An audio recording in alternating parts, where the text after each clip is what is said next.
What's right is what's left when everything is wrong. Robin Williams.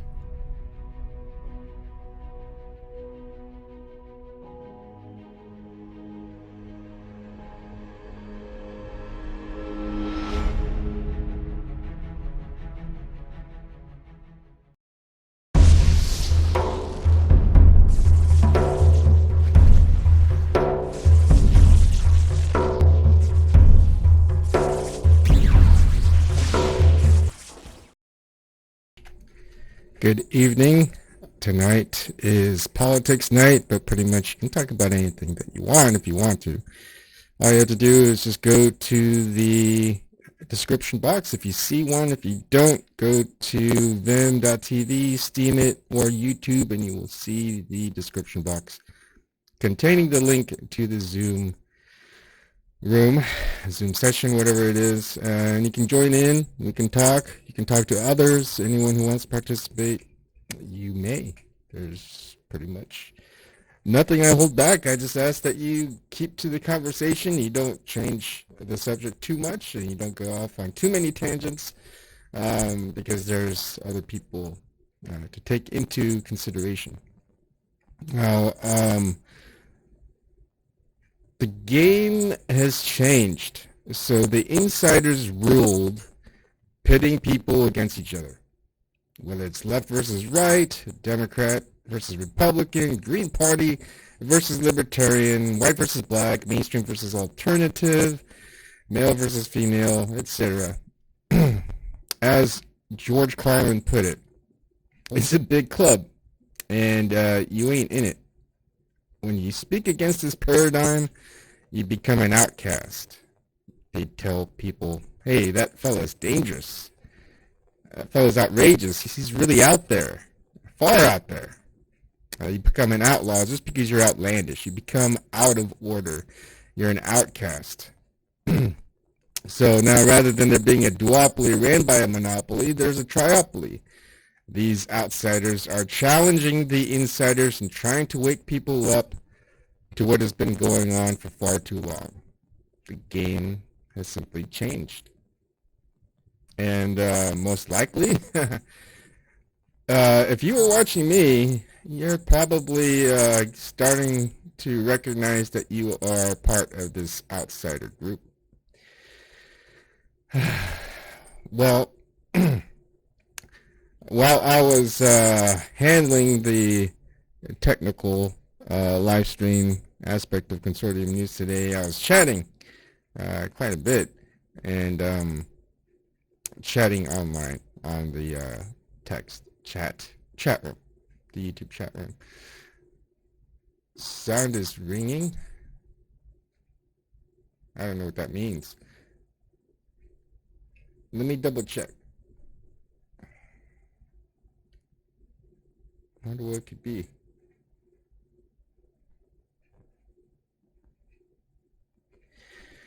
Alright, let me see.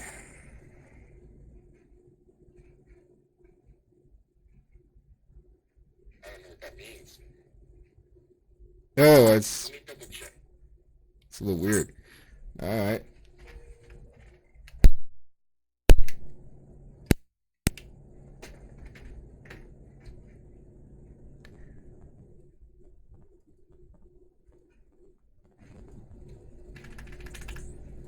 Alright, how's that? I think that might be better.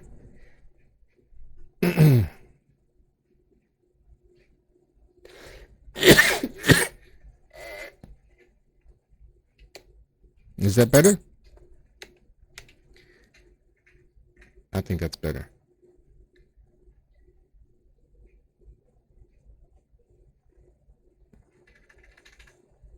Alright, how's that? Oh no, it's still kind of worse. Am I talking too far close? Yeah, that sounds funny. Give me a second here. That is screwy.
Alright, sorry about that. Should be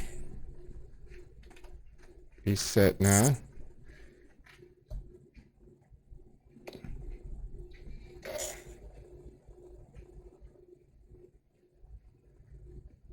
Let's go. Test. Alright, sorry about that. Should be... Still sounds pretty bad.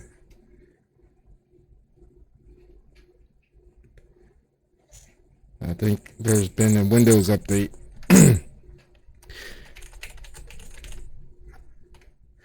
Every time Windows update happens, I get... Yeah, shit. Something funky happens.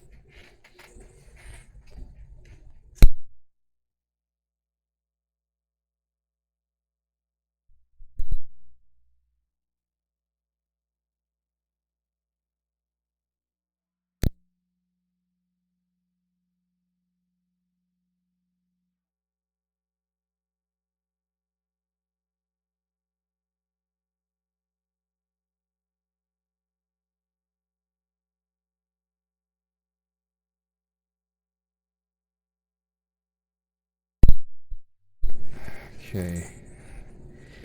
Sorry. Let's go. Let's see how that is. If it comes down to it, maybe you guys can just come in and talk to each other. And I don't have to say a word.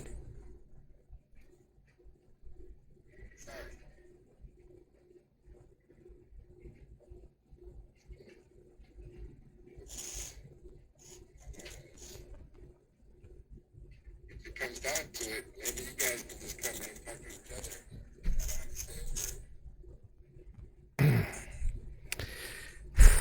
That is just weird. Alright. Let me try one other thing here.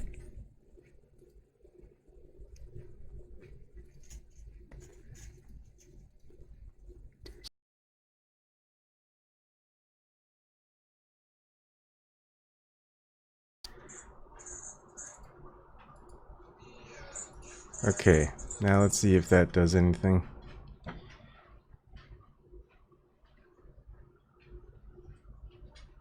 Sounds like I'm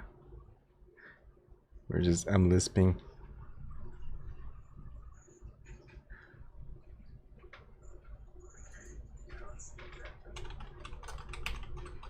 All right, I think that's better, right?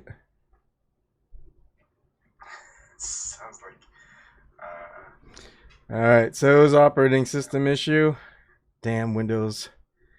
I'm telling you, if it weren't for all the drivers that I need, I should probably repeat what I said. But heck, you guys are in. I'd rather be talking with you guys, or you guys should be talking to each other. That you have to listen to somebody else in order to chat with each other. It's just a little ridiculous if you know what I'm talking about. So, in the space that I would love to be a part of is to have people come in and chat with each other. Don't be afraid to let out your opinions. Question each other. Question yourself. Question authority, that's for sure. Question the official story. And if you're not investigating and questioning the official story, why aren't you? Are you just accepting the story of whatever's being provided? Until they release a story saying, oh, yeah, that official story we were telling, it's not really the truth. So here we go. So now then you might say, okay, wait. So they said they were lying before, and now they're saying, okay, it's different. So what makes me believe them this time? Yeah. Now, one thing I want to show you that's pretty interesting is something I saw regarding what someone was telling me yesterday. So here's what happened. There's someone who found me by searching Carrie Mullis, and Carrie Mullis is a Nobel Prize and has a Nobel Prize in Chemistry in 1993. You know, I call him a conspiracy theorist. Welcome to the club, Carrie Mullis, and he's stating that the AIDS, like HIV, is not a precursor to AIDS. Now, if you do a Google search of Carrie Mullis and Ebon Kim, where I did an on topic with it, hold on. All right, I need to hide. Okay, it's not in, so good. Hi, 133. What's your name? So I could change your number. It's Mayor. All right. What? I'll just put your. Put me in as mayor. Yeah, I'll just put that there. All right, nice to have you join in. It's been a while, huh? Yeah, it has. It has. How you doing? Good. How are you? You know, I'm here. I'm still here. That's good. Before. Glad to. Oh, let me just finish this one thing. Glad to see. Okay, go ahead. Okay, so if you do Google search Carrie Mullis Ebon Kim, I did an on topic with Ebon. We're talking about Dr. Carrie Mullis. Now, if you click on it, it's not the video that it goes to. This is on Google results, and it just pretty much shows you me playing Rainbow Six Siege.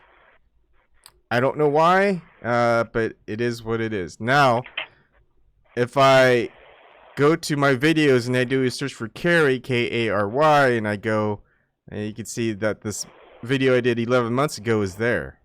His name is Jay Frankie, but Google search results is linking my videos to the wrong videos. I just thought that was a funny thing. All right, so that was that. Let's chat. What's on your mind? Okay, you're talking to me now, right? Yes. Sorry. I just started something, so I just wanted to finish that thought. Yeah, it's kind of hard to be on the phone and have you guys on mute. I mean, it's a little bit difficult, but anonymity is a thing I gotta have these days, so... Unlike you brave people. Why do you feel that way? Is it because of your job? You might lose your job or something to that effect? Well, it's my ex job and where I live in Alabama. It's it's the wild west out here, baby. And it's an interesting thing. I'm really glad to see you back in the mix. I want to say that because we need you. Julian Assange, they all need you. I mean, I would disagree. It broke my heart when you were gone. You would because you're humble. I mean, everyone has something they can contribute, and everyone needs each other. And it's just whether you're up to the task, if anyone's up to the task. And there's been a lot of people out there. Well, I've yet to come across them. And what you've done and what I saw you do for the past long time is needed, and I'm grateful for it. And, it's just a good thing you're doing, and not a lot of people, like you said, are jumping up to it to do it. Which is sad. I wish they would, because, I mean, everybody's got to make a living, unfortunately. Yeah. Alan Flatten Earth joined us. Do you want to say hello, Alan? Friend. Hi, how's it going? Good. How are you doing? It's been a long time. Oh, hey. Changing your name quite often. Now you've added your first name. Yeah, I had to create a new account, and it was asking me for a first and last name, so I figured I'd just leave it. Okay. Yeah. You're always asking people to join, and usually I'm at home or at work, but now I'm actually on my way home from work, so I thought I'd just say hi. It's good to see you all the time. Just like the other person said, I'm glad you're back. And you don't need anyone to interact with. You just talk and you just flow, and I love it. I love Oh, listening to your talk. thanks. It is nice to talk with other people though, and just kind of interact. I mean, just the weird synchronicity with a person who viewed my video live yesterday. I would not have known that Google's messing with my videos had he not shown up. So it's just interesting how things just kind of synchronize with each other. Um, I don't know. Well, It's I'll be interesting. honest. I mean, normally where I'm at, your channel is always throttled. Huh. Always. Like tonight, I'm really surprised that I'm able to get through and actually. I mean, I'm watching it muted, but I'm talking on the phone. Yeah. That's a little weird. Like I wouldn't get it why it would happen with my channel since it's a small channel. I mean, I could understand if it was someone who had like 25,000, 100,000 subscribers or something. I don't think you realize just what you look. You're helping the one dude on the planet that's got everybody pissed off and scared. There's plenty. You know what I'm saying? Yeah, there's plenty of people who are helping. People who are well known and people who aren't, but still just doing as much as they can with what they have. And I don't think I would be singled out any more than anyone else out there. So it's just a little weird because I don't even focus all my attention on it. I like to help out. I realize that's just the part of the game, I guess, that's being played, and that's a part of the game I like. It's just people need help with stuff. I'll go and help out. I mean, before I had a different mindset, but after a couple of months of just, I guess, soul searching or whatever you want to call it, I realized, okay, maybe it was a mistake for me to do things that way. So here I am again. It's funny. The more we try to run away from what we are wanting or meant to do, we just keep coming back to it. Isn't that funny? You're like I said over a year ago, you're the guy behind the curtain. I know you're humble, but I mean, I'm watching out for a lot of things. Like I said, we are very lucky to have you helping him. I mean, and I'm nobody. I'm a nobody, No, you but are not. Don't sell yourself short. Talented. If you're going to be on here, I don't want you to sell yourself short. Okay? You are not a nobody. Well, I want to be that though. I mean, I've had my time. Okay. I mean, it's just that I want, I'll be honest with you. I mean, I choked up when I read Robin Williams' quote. Yeah. That's, he came over to Afghanistan, and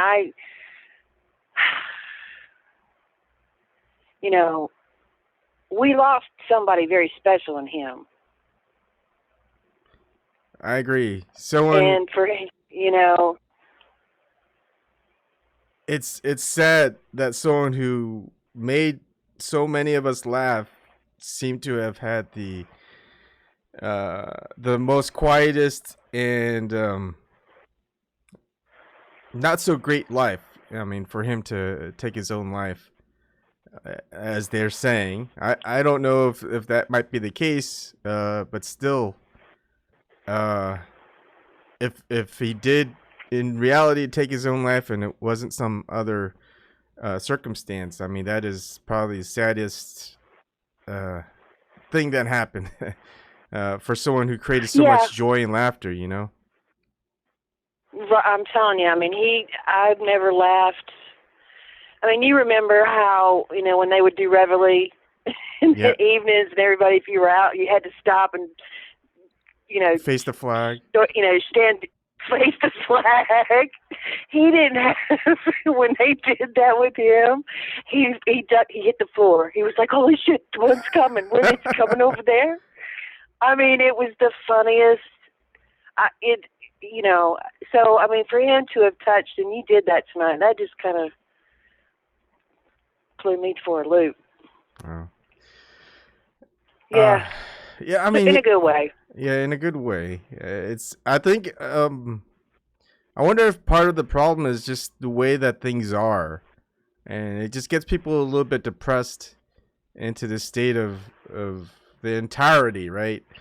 But when you break it down, it's we can't really affect everyone. We can affect a few people. I mean, if the more someone tries to affect the lives of everyone else, it's just impossible.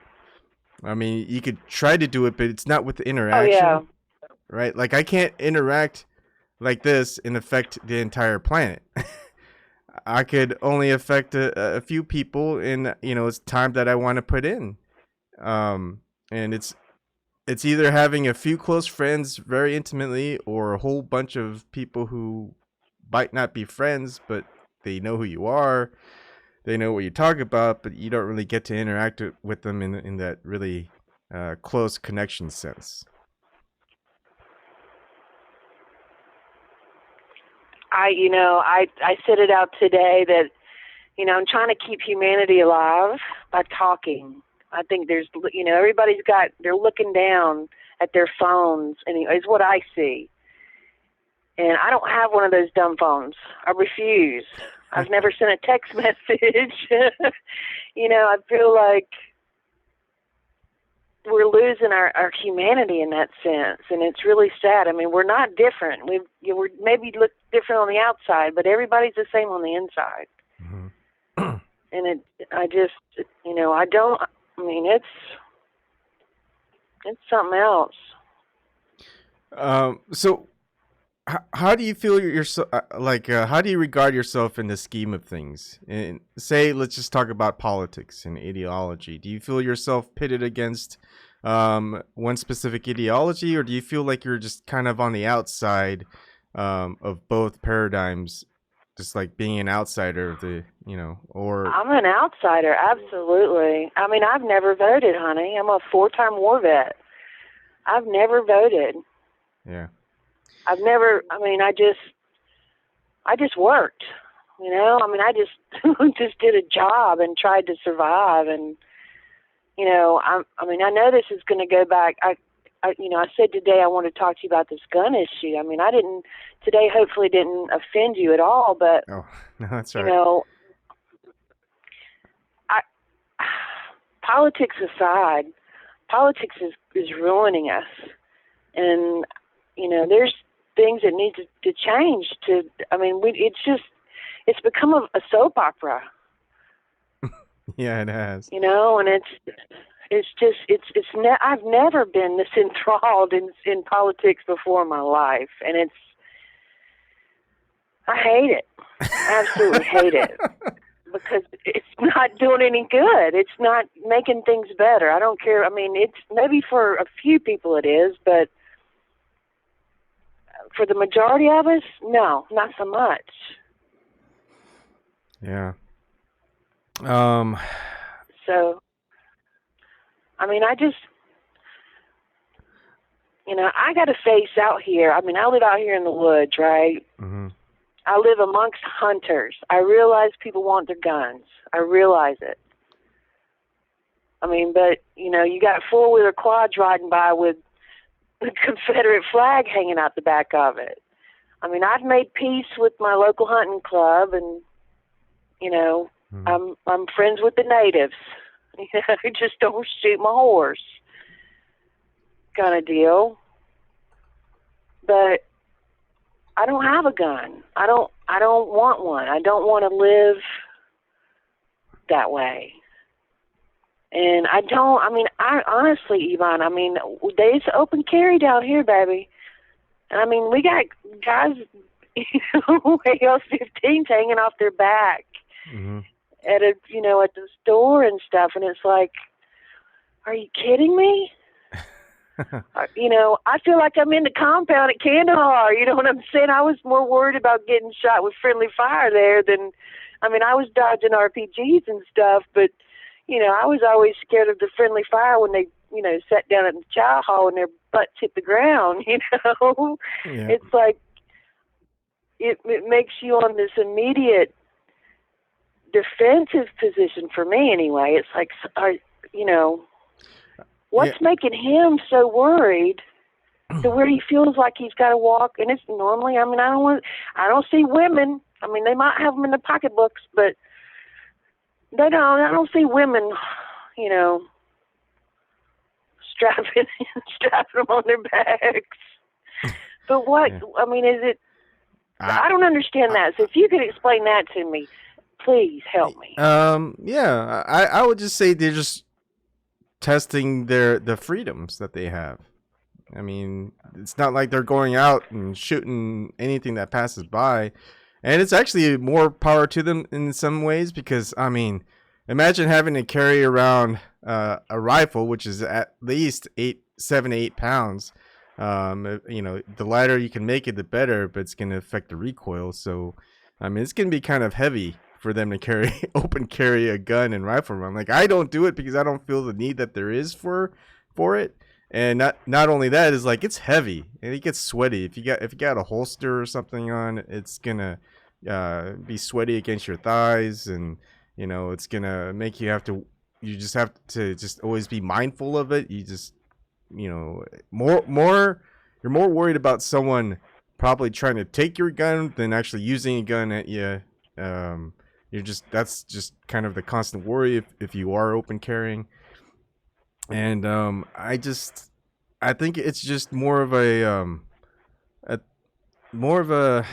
it's kind of like wearing, you know, people wear like the US flag pin on their shirt, or like on their shirt or something, or they'll have those the US or Confederate flags like on their trucks. I mean, it's just a way of showing just kind of what they're about. And I don't see even the Confederate flag as something to be threatened against. I just see it as their expression of freedom, and I think that's a fine thing. I mean, freedom is hard to obtain, and it's when you give it away, you don't get it back very easily or at all without some type of revolution or revolutionary act. And like today, it was actually yesterday, because we were also taping part of today's thing with the Consortium News, and like Joe and Elizabeth both have very kind of views similar to you as far as the Second Amendment goes and gun control. And for me, I am 100% okay with that.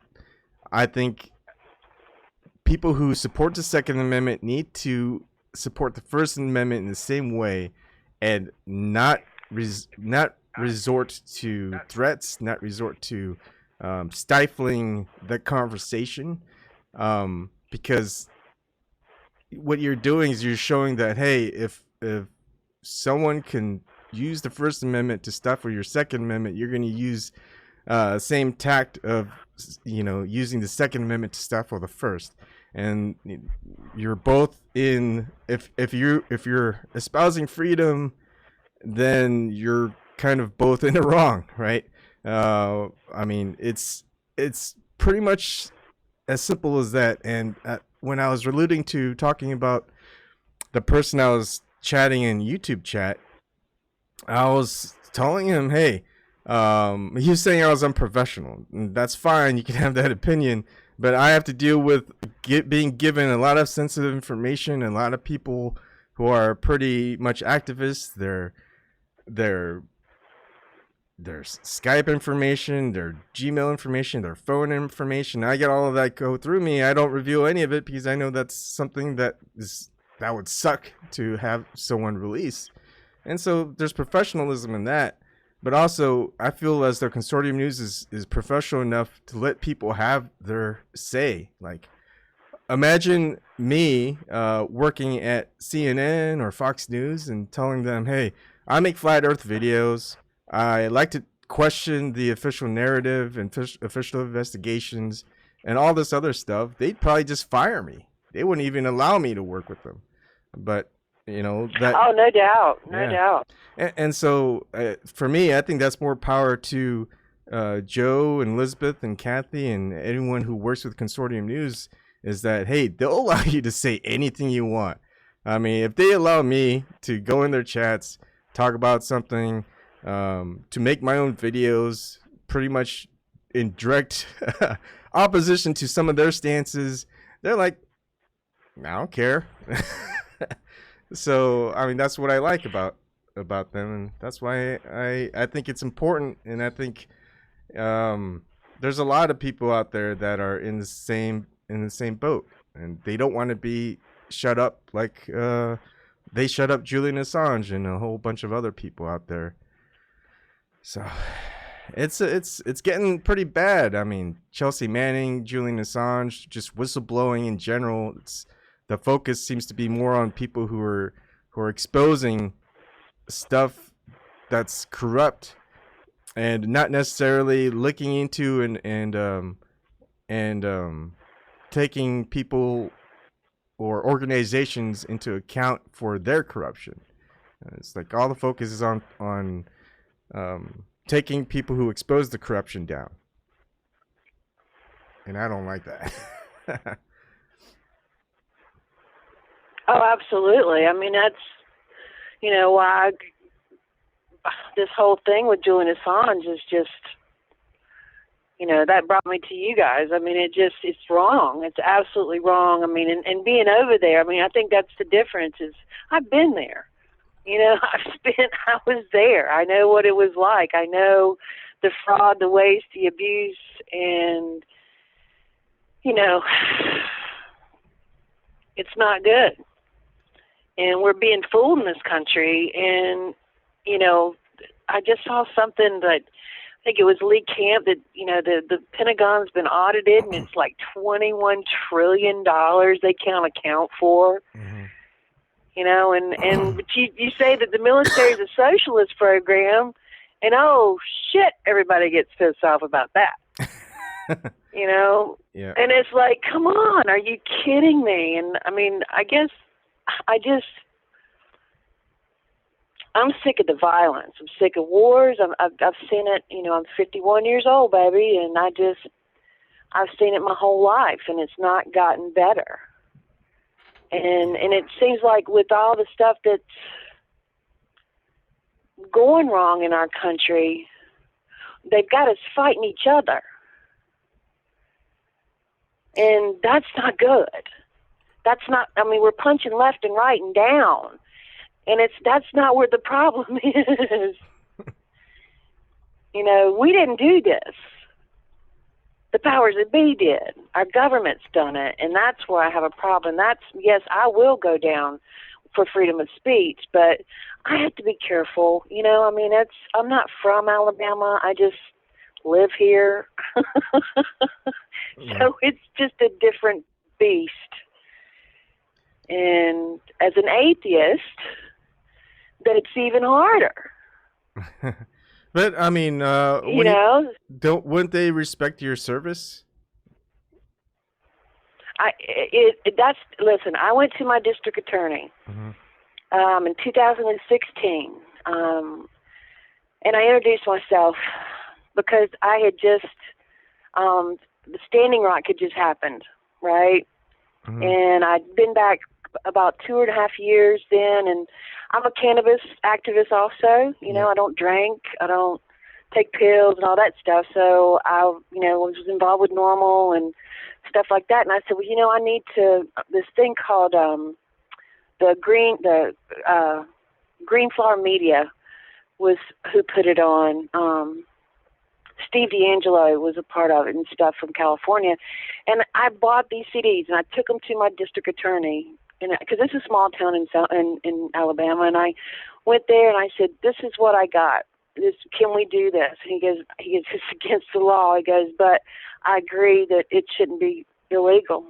He said, we started a drug court program here, which I did some research on that, and yes, it keeps them out of jail, out of the prisons, but it's still a money maker. It's a revenue maker. And crime is a big business in this country. Mm-hmm. I mean, they make a lot of revenue off of people. And I went to him, and I think that's the only reason why I said, look, I don't take antidepressants, but I've got 6 friends now that are gone, Ebon. They committed suicide. Sorry about that. 6 of them. Mm-hmm. From the VA. Yep. Because of the prescription meds. And it's just, and I said, I'll grow my own and I'll smoke my own. And you're not going to take that from me. And they've never messed with me. So if I could, I never consider myself brave. I might be a little bit crazy for doing that, but I felt like, I am an outsider, but I don't, I'm a pot poster child.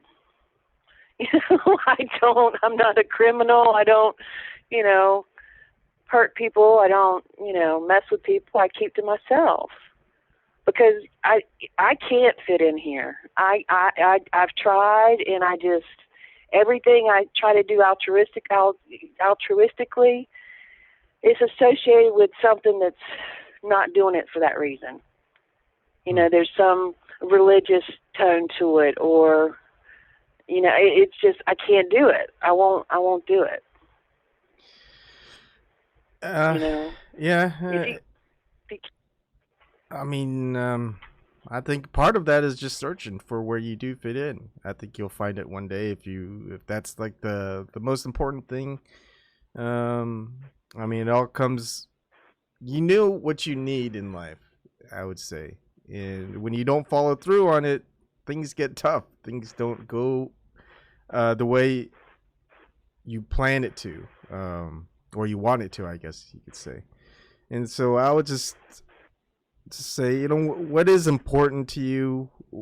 Is it your way of life? Is it what makes you happy? Is it what makes you wake up in the morning just to challenge that day and get you motivated? I think it is very tough,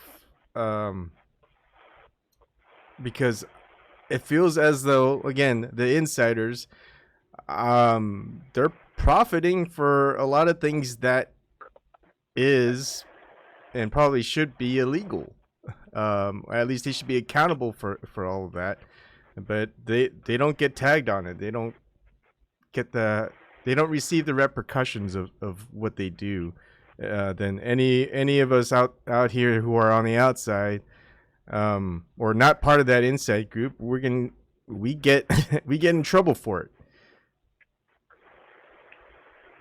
And I just say, look, you're free, and someone who tries to say you're not allowed to do that, you can always ask, who's telling me I'm not allowed to do it? I think it's a lot of it that I'm looking into right now is just looking into a lot of the Schedule 1 class drugs.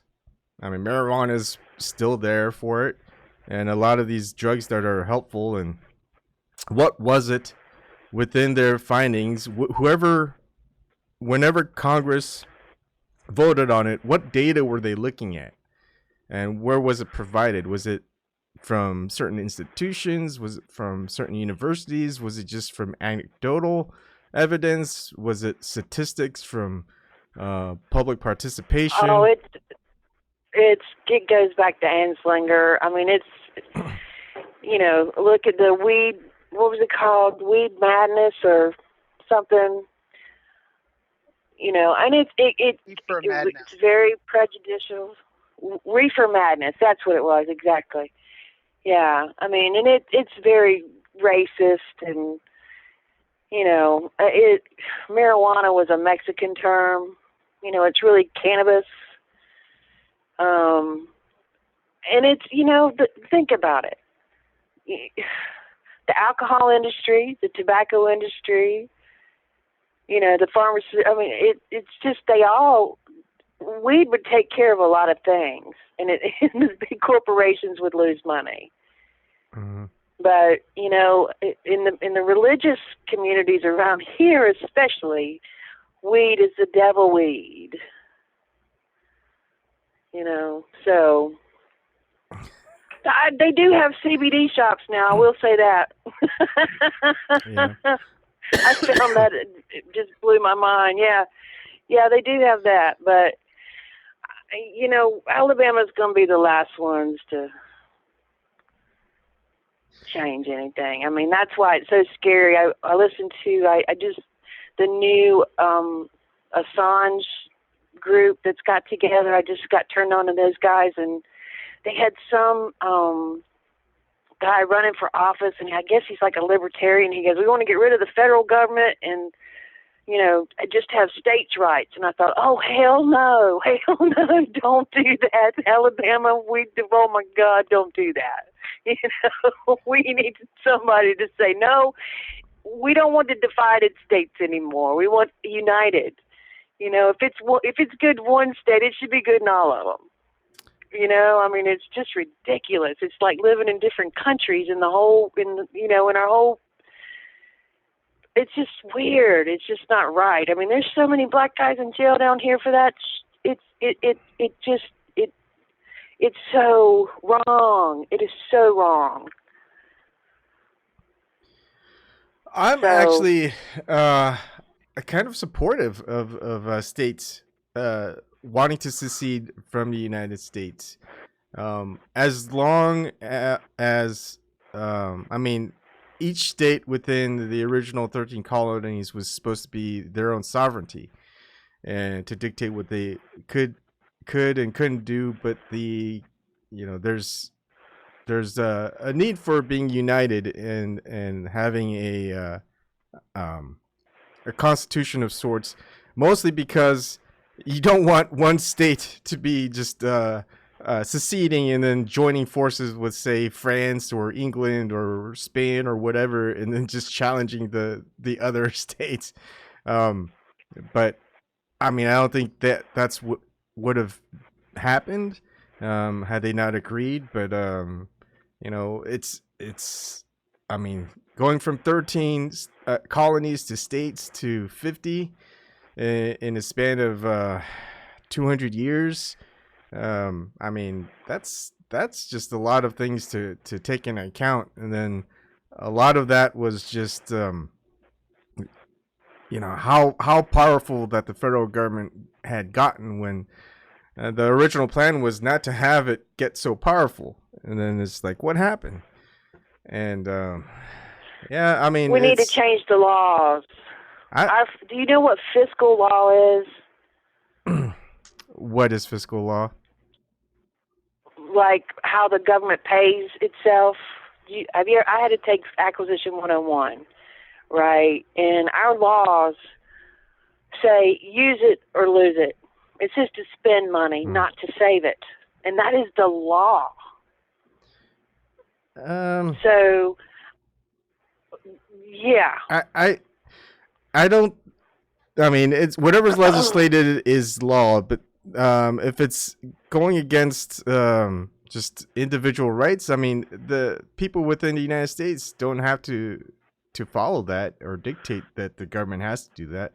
Government does it on its own, and what's happened, I think, within the United States as far as history is, and some of the things that I question about is why doesn't the United States I mean, let's look at a comparison between the United States as a country and then international banks. International banks live on some land in certain sovereignties, whether it's in like Rome, Italy, Vatican City, England, Sweden, wherever, right? They exist somewhere outside. They just print money or say that they got money and they lend out, and people go, okay, this is legitimate form of currency that you have to use. You can't use anyone else's. Countries cannot use their own currency. They have to borrow from us. They have to use from us. And it's in, and when you think about it in that context, is they don't have any way to, they don't have resources. Like, they're not selling anything. They're just printing something and saying you have to use this. And then why is it that every country which does have resources, there's people, there's resources from nature and that land which they can trade and barter, and why do countries, especially the United States, resort to, hey, instead of printing our own stuff, why don't we just have the bankers print it for us and we'll just rely on them? It's like these bankers don't have resources other than just printing something called currency.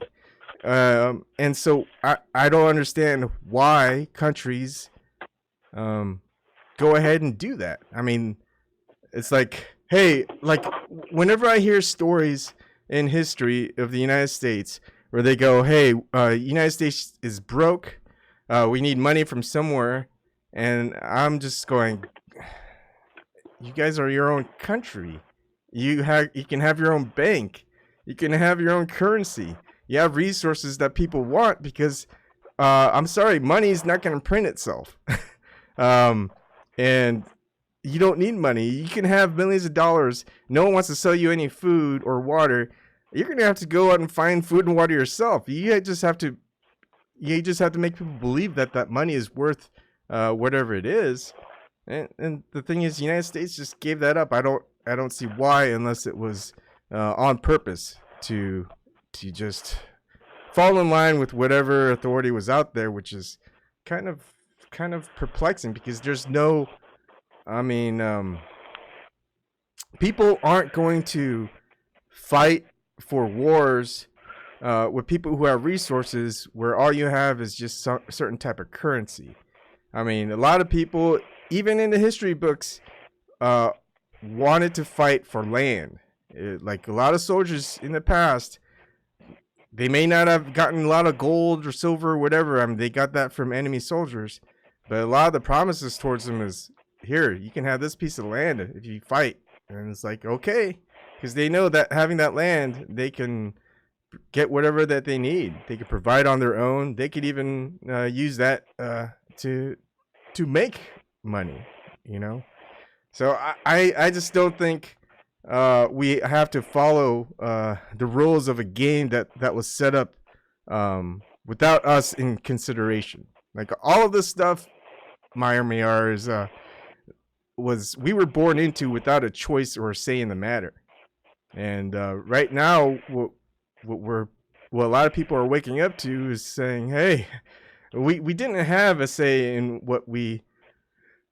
how the society is, how this government governs, and etc. And we're challenging it. And I think that's what we're seeing is just a lot of backlash from the insiders, the establishment, saying, no, we're not going to allow you to.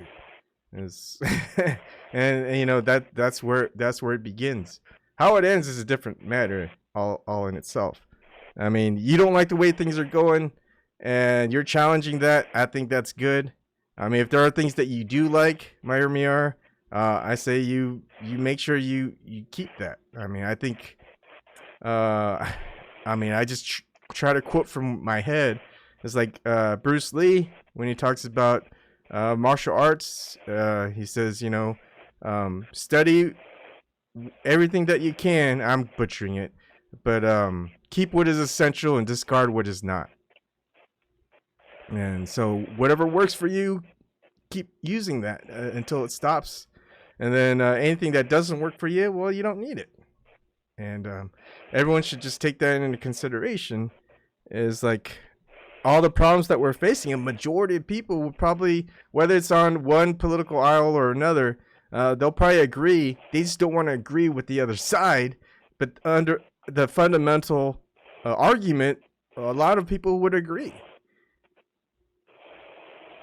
And I think it's probably up to you and a lot of others that are in this outside paradigm to really confront people and saying, hey, this is the argument. This is, you have a say in it.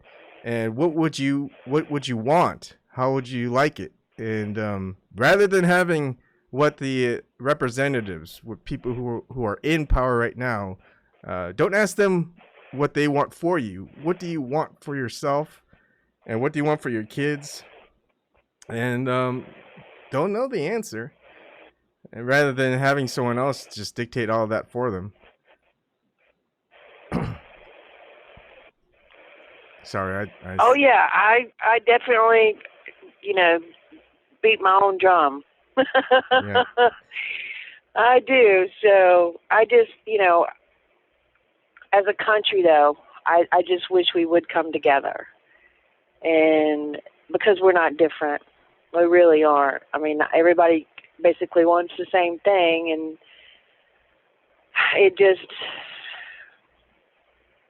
it's sad to see. It really is. I mean, I grew up in North Carolina, and I'm really glad my parents aren't around to see what's going on in that state. You know, but we've got some really good puppet masters running the show, and they're pulling the strings, and money makes a lot of things happen. And if you don't have money, you don't have the power. As an individual, I'm very fortunate and very lucky, but you know, I have empathy. But I see like people that I've known that have, you know, accumulated, their empathy go. It's like we have such a very selfish society right now. And a lot of manipulations going on. And there's not a lot of free thinkers out there. I mean, they're sparse. It's, you know, I'm not a team player anymore. I don't just go along with it. And, you know, I just don't like seeing injustice. And it doesn't matter what color you are or what you believe. I don't want any bad thing to happen to anybody, but don't come at it with unaltruistic intentions. And I don't know, I'm really sensitive to, I can see through bullshit really easy. And it's like, wait a minute. Prove it. You know, show me. I like science. You know, I demonstrate it. Yep. So, you know, I mean, it's just that video we saw today from that Politics in the Pub, I guess, from Australia. Mm-hmm. Where was that guy? Why is that's the first time I've ever seen or heard any of that? Where was this guy? Mark Davis? Yeah, I never heard that before. I never knew that Julian held on to that thing for 2 days, and that all those guys put that out before him and blamed it on him. I never had heard that before. Yeah. I mean, I think that'd be a good question to ask. I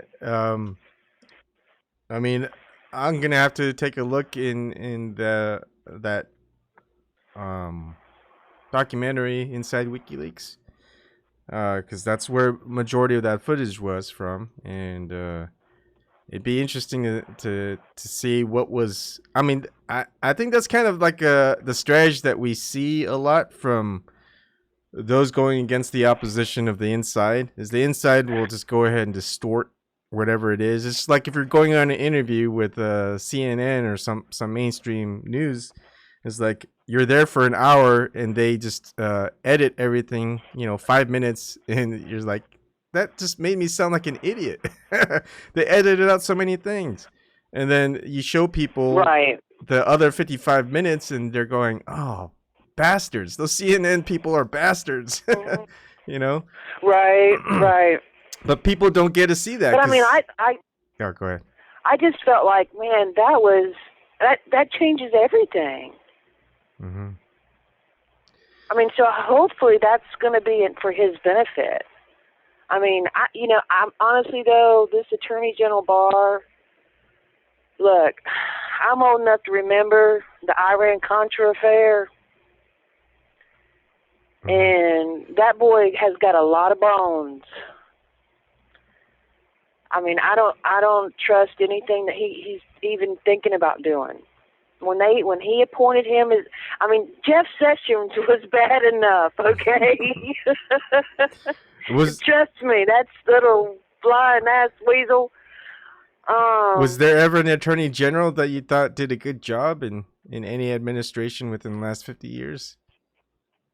I honestly, besides Bill Barr and him, I couldn't tell you one that I remember.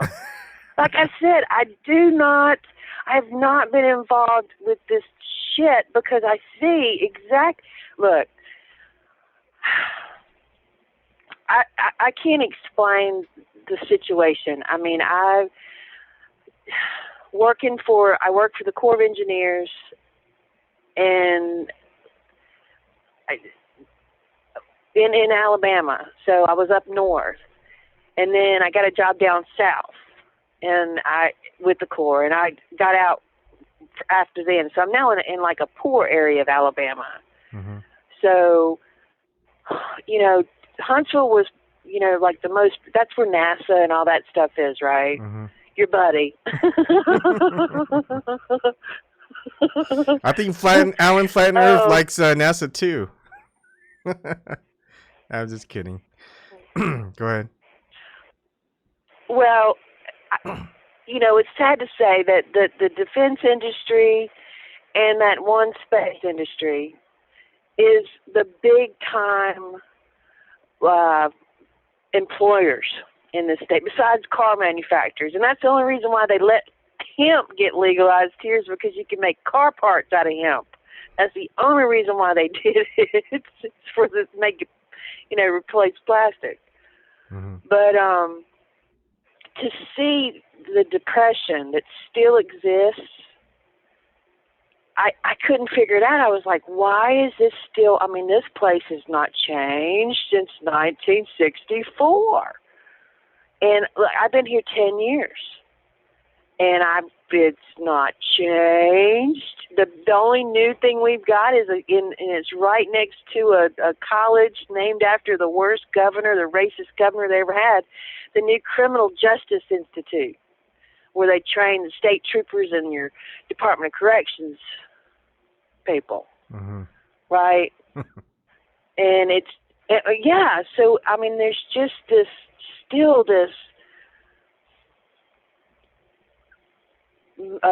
patriotic white man air, I want to say.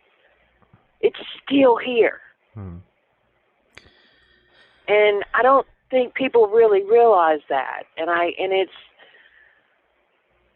it's suffocating. Now, is it? I mean, yeah. I mean, I think every place has its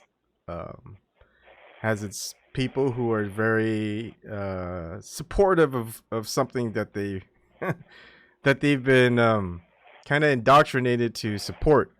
I mean, a lot of people. I think when I was listening to the Consortium News chat while the interviews were going on, is how some people just don't really talk about the culture that maybe contributes to a lot of the violence out there. I mean, if you look at Hollywood and movies, just the gun culture, the violent culture in that is gets a lot of people enthusiastic about using guns in a certain way where it's really not. I mean, I would say in the 50s and 60s, people who had guns were very down to earth and very responsible about how to use them and when to use them. And then the culture that followed is they see in movies, just fire away, right? Shoot behind the back, etc. And just, the responsibility of those using guns has kind of not been passed down to generations in the same way. And I think, I mean, a lot of that, I mean, people contribute, at least the mainstream insiders are contributing all this gun violence to to video violence in video games and all this other stuff. But it's and they're getting a lot of pushback, which is good because I mean, so many people play so many games. There's so many violent games out there. It's more of an outlet than it is, something that's pent up. And there's millions, if not billions, of people who play video games that are violent, and there aren't millions and billions of people shooting up each other. And so I think that's just the wrong way to look at it. I think it's first and foremost, I always look at the official narrative, official investigation. So in any mass shooting, I want them to investigate it. And when they investigate it, I want to know, all right, so did they follow protocol? What was the procedure for anyone involved, whether it's the authorities, the feds, local authorities, the federal, state, whatever. It's like, did they follow procedure? And if they didn't, why not? And then look into are there conflicting reports? And if there are, then why? If you're investigating the official authority after it comes out and you're not allowed to, then why not? And we're seeing a lot of that now. Is like, hey, why can't I investigate this? And they go, no, you're just not allowed to. It's like, why not? Because I mean, we're seeing a lot of, especially in politics and in government, is they're investigating themselves. It's not like a third independent party, or that third independent party is owned by some billionaire that's part of the political corporate system.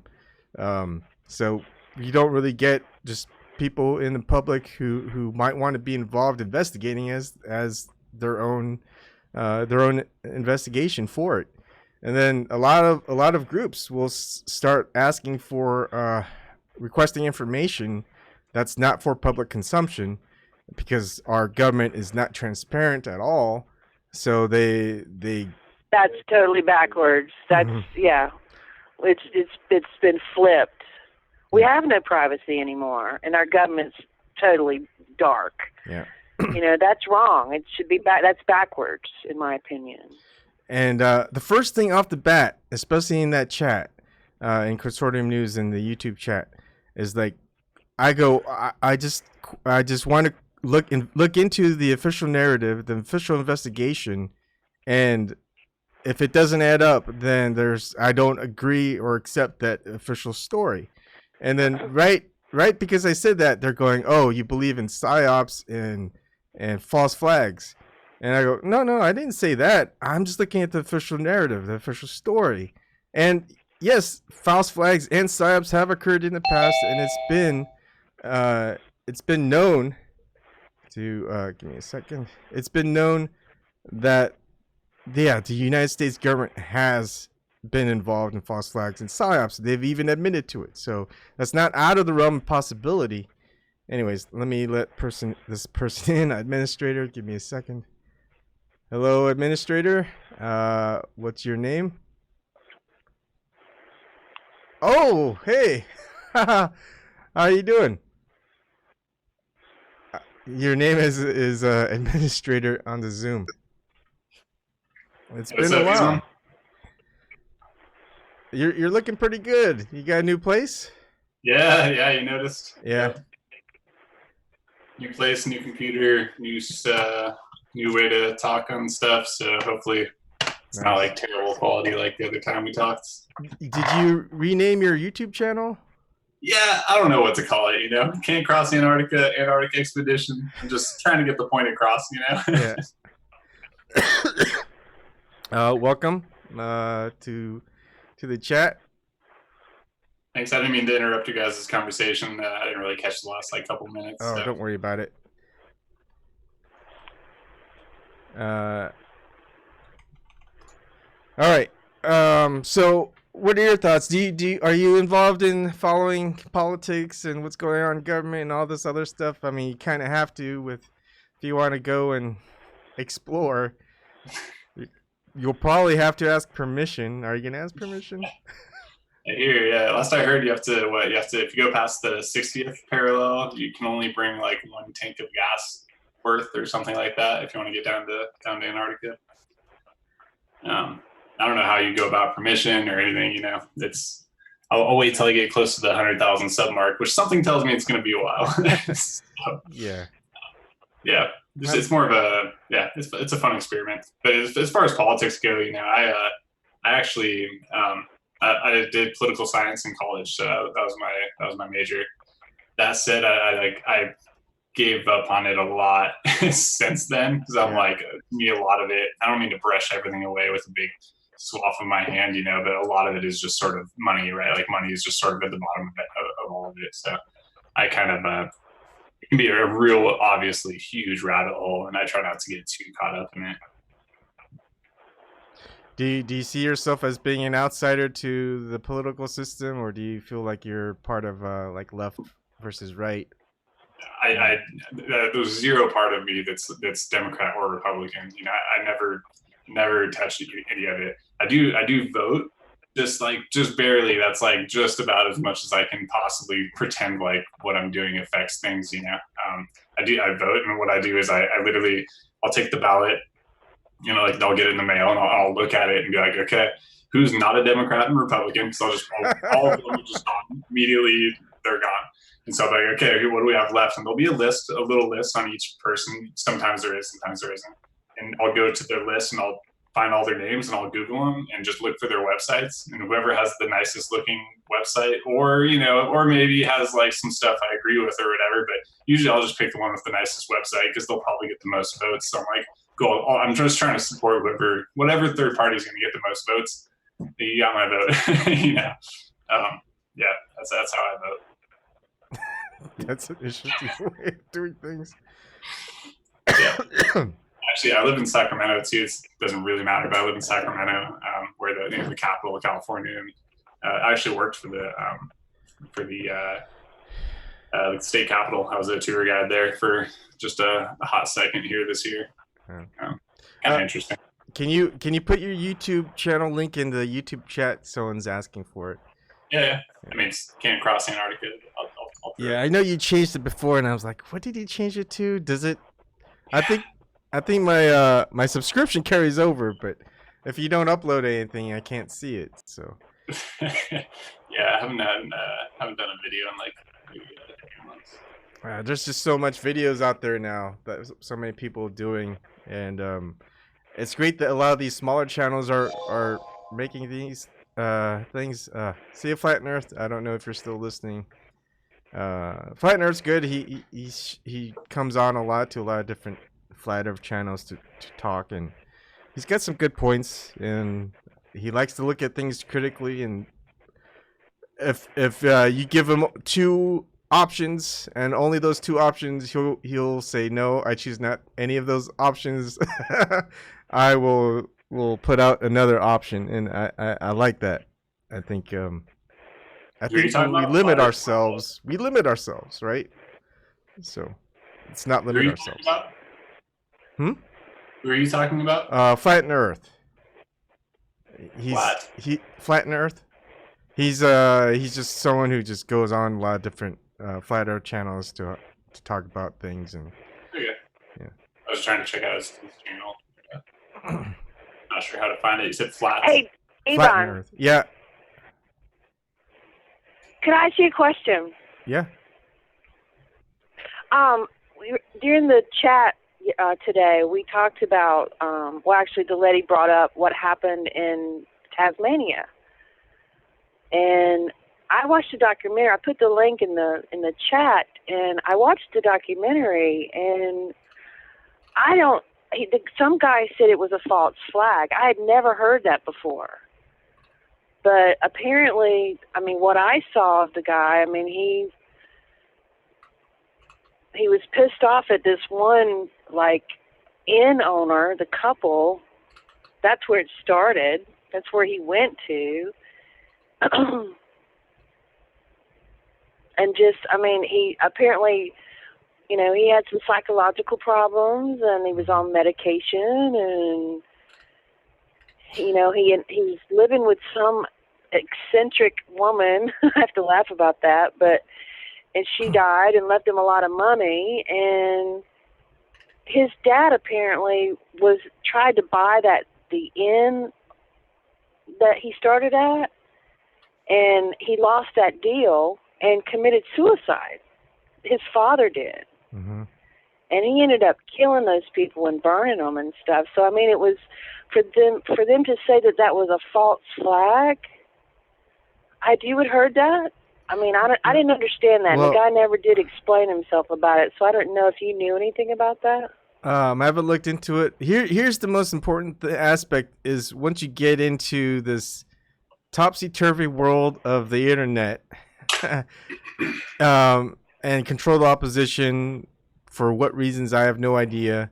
Well, I have an idea, but you're going to have one side saying, always trust the official narrative. Why would they lie? And you've got another side saying everything is a psyop, everything is a false flag, everything is fake. But really, all you just have to do your own investigation on it. And if I was gonna give out, I guess a what was that? To help someone out, just kind of helpful advice or something like that is do your own question the official narrative, investigate it, see if it makes sense, to you, and if it does, then the official narrative, it's you can accept it. If you, I mean, just like you look into any scientific theory out there, Myra, like for example, if someone says, hey, there's a cure for this using this, and you can just repeat the experiment, and if you can repeat it, then it's good, right? And if you can't, well, you're gonna say like, oh, it's bunk, or let's see if anyone else kind of repeats the same thing. And so it's just kind of the same thing. It's like, just because 100 people that you don't know say it's something doesn't necessarily mean it's true. I mean, you have to take their word for it, but if you investigate it yourself, it doesn't matter what those 100 people say. You did your own investigation. You can compare notes, and that's what I like to do. Is I like to do my own investigation. I don't look at anyone else's works, and then when I'm done, I go, okay, who came up with the same conclusion as me? And you look up all the people and see if their conclusion is the same as yours because of the way that you investigated it, the way that you've tested it, And so I think that's probably the most helpful advice I could say about looking into anything, whether it's science, whether it's history, whether it's current news. And it sucks that in this day and age we have to do that because there's just so many people that lie for whatever reason that Well, sure, that's why I was just asking you, and I see in the chat that Bryant was a vicious nut and he hadn't studied in years. Yeah, that's the conclusion that I came from, is that he was pretty sick kid. So, yeah, I just wanted I didn't know if you had studied and stuff, but, to go back to, I do want to ask you, so you're okay with people having military-grade weapons, civilians walking around? I guess so. I mean, I haven't really... Hey, anything the government can have, we can have too. How's that? Yeah, I feel that same way. I mean... You know what? They shouldn't have it, and neither should we. How about that, Yeah, I mean, look... I didn't hear what he said. Oh, go ahead. I was just saying, if they can have it, then we should have it, or else neither of us should have it, right? Like, maybe, the less guns, the better. I'm having a hard time hearing him. I'm sorry. Sorry. Can you hear me okay, Mom? I can hear you fine. I don't know. Are you still there? Try one more time. I'll mute myself. I was just saying, let me know if you can hear me. You're all muting yourself. I was just saying, if they could have it, if the military, anything the military can have, we should be able to have. That said, the military shouldn't really have a lot of the things that they do have, and neither should we. They shouldn't exist at all. Wow. So I look. The majority. I mean, I like that stance. It's a good argument. For example, the people who joined the military are anywhere from 18 to 22 years old. That's usually the starting point. There's some people that are younger than that. and then they get into military service and they have military grade weapons. Do you trust a person in the military who's 18 years old holding like a say M16 or something, AK-47, than maybe someone who's had an assault rifle for 20 years and is like 40 years old and has just a lot of experience with it and hasn't killed anyone? I mean, I would probably say I would trust the citizen that's had it for 20 years, hasn't done anything with it, than someone who's 18 and just got that weapon because he's in the military and is authorized to use it. Or the police, for that matter. Should police have military grade weapons? I mean, no, they should not. So why do you put the military? That's what I'm saying. They're war weapons. They're weapons of war, and I just feel like we're turning our system. No, they're not. No, they're not. I mean, I live in a hunting community. Other than hunting, and I live peacefully. Knock on wood. Obviously, all of them are warring weapons, I suppose. But if you're saying that kind of the whole idea of the Second Amendment, right, is to have a militia, which is for warring purposes. And so if we're supposed to be able to wage war on the government, then we should probably have all of the same access to weapons that they do. And that was one argument that was used in the Supreme Court case. You're never going to have as much weapons as the government does, big guy. I can tell you that right now. That's a fact. I mean, but still, we should be able to. That's delusional. I mean, when people here's another thing where people argue against, and this is one of Joe Loria's points, is that if we're going to go against the government, the military, and the police, we're going to lose because there's no way we're going to beat them. Here's the thing. Do you think people who are in the military, these kids especially, who are going to be on the front lines, that they're going to want to shoot and kill their own countrymen, their own citizens? I don't think so. I mean, they're going to come and take over towns by towns, and are none of them going to question, hey, why are we doing this? Aren't we supposed to protect the citizens of our country? I thought we were supposed to. I mean, for example, if you were in the military, back in the military when you were, and you were issued orders to take over a town and use deadly force if necessary, would you? No. Yeah, I didn't. I don't think. I think that's going to be the case, and but you won't get into that confrontation unless there's a reason for it, and one of the reasons for it is to take away people's freedoms, and one of that is take away people's guns by force. Then it's like, all right, so is the military and the people in the military actually going to go ahead and kill people in order to act out those orders, or are they going to refuse to do so? And then you're going to see a lot of them probably refuse to do so, and then they're probably going to be tried for treason, right? And then you're going to see a lot more people backing them up as saying, and here's the thing, a lot of the citizens will be going against the military, but they're going to be supporting the people who are not wanting to fight and follow orders, and they're going to be the ones protecting them from the government, from treason. So it's going to be a helter-skelter mess. I've never advocated to take anybody's guns away. I've never said that, and I never will. However, I do think we do need to stop selling automatic weapons and multi-round magazines. To the military, there's got to be. Look, it's much. Say again? To the military as well, or just stop selling them to citizens? Because the U.S. manufactures a lot of weapons to outside countries, military grade weapons. So should we also stop doing that? I would agree. I would agree. Yeah, I think there's enough on the planet already. I'm tired of killing. I'm just tired of killing. And there's a lot of people around the world that feel that way. And the reputation that we have right now is that we are a nation of war. I mean, we don't have a Department of Defense anymore. We are offensive. And that's not a good look. I don't want to be in that position. I don't want my country to stand for that. You know, we're about who do you think freedom, but, controls our you know, country? we're going to make you have democracy. I mean, that's not how it's supposed to work. Yeah. No, it's not. Who do you think runs our country? I'm sorry, I can't. Who do you think- I don't know why it's so hard to hear. Who do you think runs our country?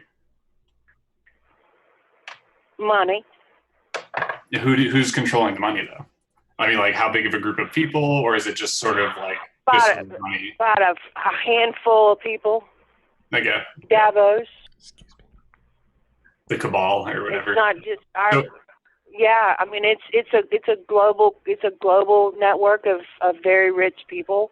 So if we don't control and that's what. If we don't control our own country, then we should really get all the weapons from the entire military, right? The best we can. The military shouldn't have any of the weapons. They're controlled by them, and ideally. You know, I'm so sorry. I don't know what it is. Can you talk slower? yeah, I'm no so problem. sorry. No, it's okay. I was just saying that, like, you know, if we aren't in control of our own government and our own military, then we shouldn't have any guns going to the military at all. Hopefully, ideally, we wouldn't have any of them having anything. Our government, our military, and all of the best weapons possible should be going, if anywhere, should be going to the citizens of our country, so that we can take our country back. Oh, honey, look, there are people in Colorado right now and a couple other places that they can do it. They can telework right now and operate a drone. Okay, I mean, it's not just, you know, guns. We have weapons that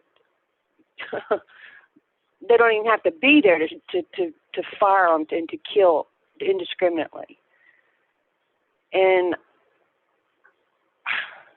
I don't know how to put this. I mean, it's just like, it's almost like we create. Have you ever served in the military? No, I avoided it. So I have 4 times war veteran here.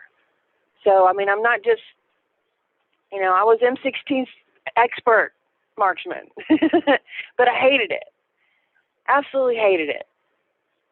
And I can tell you that I got more done as a civilian because what I thought we were supposed to do, I spent most of my time overseas in Muslim countries. And I mean, I lived on the economies, and I got more done with a smile and won more hearts and minds, Ebon. Did you ever get told that? That's what our mission, our so-called mission was, is to win hearts and minds. Yeah, I've heard that too, and I think that's a good strategy. And I just, there's nothing that comes good if you're always on the defensive. I mean, you can't approach with a weapon and expect. I mean, you're intimidating. I mean, that's intimidation. I mean, it's not healthy. It's not. I mean, it's just like an abusive spouse syndrome. I mean, and like you said, I mean, it's just like, it's all in our culture. It's in our movies. What is our culture anyway? We shop, we eat out, and go hunting. I mean, I don't even know. I mean, I'm not a city dweller or whatever. I don't know what people do in the cities, but I mean, we don't even have a culture. I mean, unlike European countries and stuff. I mean, that is our culture. And that's pretty sad. So I just wish that, the younger generations, and honestly, I mean, correct me if I'm wrong, but they're having a hard time right now. I mean, they've had to change all the physical requirements for the Air Force and the Army because they're having a hard time getting physically fit recruits. Yeah. I mean, when I was in naval training, they had to relax a lot of the restrictions for people's like weight and all of that stuff. So that was back in Yeah. 2000 or 19. That was before Yeah. 2000, and they were doing that. Yeah.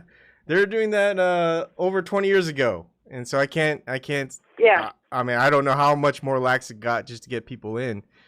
And again, yeah, you're right. The majority of the fighting is going to be remote. I mean, there's not going to be many times where you're actually just going in on the ground. I mean, you don't need to. A lot of the stuff that's where people are there's troops down is to set up established bases. But now we've already have established bases. I mean, you're a Corps of Engineers, you kind of know that.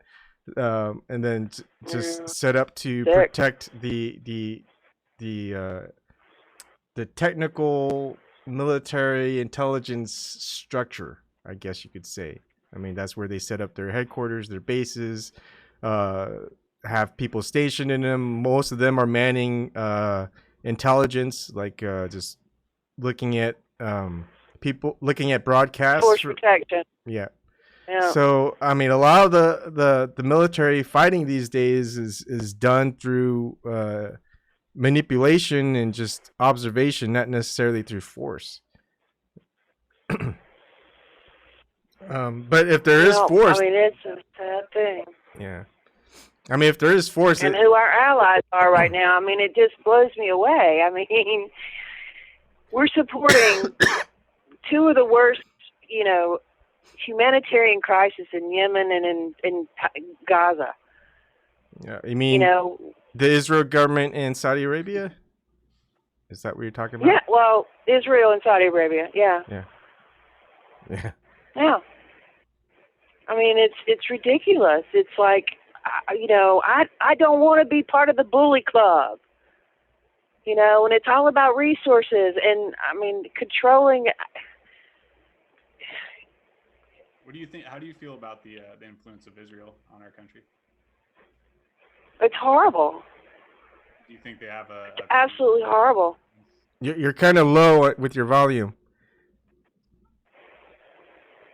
Oh, my bad. For me, Yvonne? I was talking about Antarctic. I think Israel, I think that's totally wrong. Absolutely, totally wrong. Because it feels like to me, like when we're talking about, especially the Gaza Strip and everything, let me know, Yvonne, if you can't hear me or if you guys can't hear me now. A little lower. Man, that sucks. I'm using my thing too. How about now? That's cool. So that's good. Okay, go ahead. I'm still messing around with this new little device. Yeah, I wonder about the influence of Israel in our country and how much they really control. Because, I mean, and I'd like to hear your opinion on it too, just to hear another thought on the matter. Because it seems like it's rather heavy. Like there's like a lot of influence. Obviously, the story goes that that the Jewish culture and the rich Jews, right? Let's say it that way.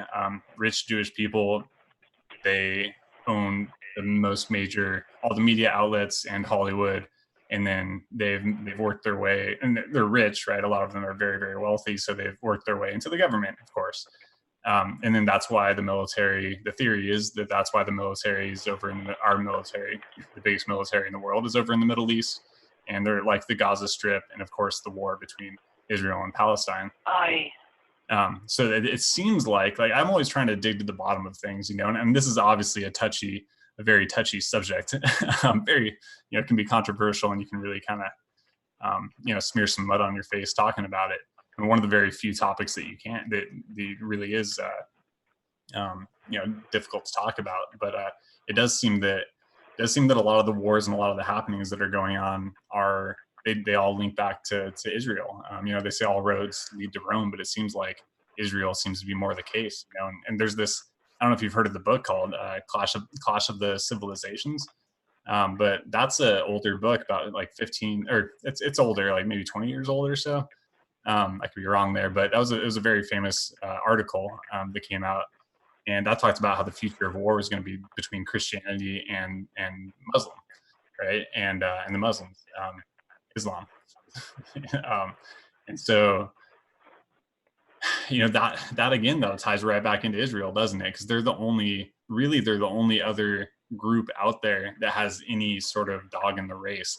Because in India, they don't, Hinduism doesn't really have an impact on all this, right? That's just sort of more or less pagan, and I'm talking kind of broad stroke here, but in China, it's basically atheist, or they don't really care one way or the other, more or less, and really think about it.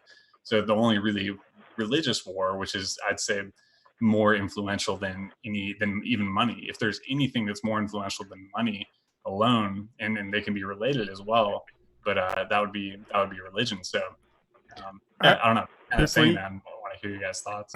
Before you go on, what are your thoughts about Muslim countries that the United States and Israel don't really retaliate against? Most notably, a lot of Southeast Asian countries like Indonesia, which has usually a 100% Muslim population. They don't have any resources we want. I'll take that argument. that sounds pretty accurate. They're also not. I mean, think about that, guys. Really, I mean, what I've just been told too is that Saudi Arabia and Israel are working together. I mean, think of. Oh yeah. It's all about resources. I mean, we've Blackwater, that oil that we have so much,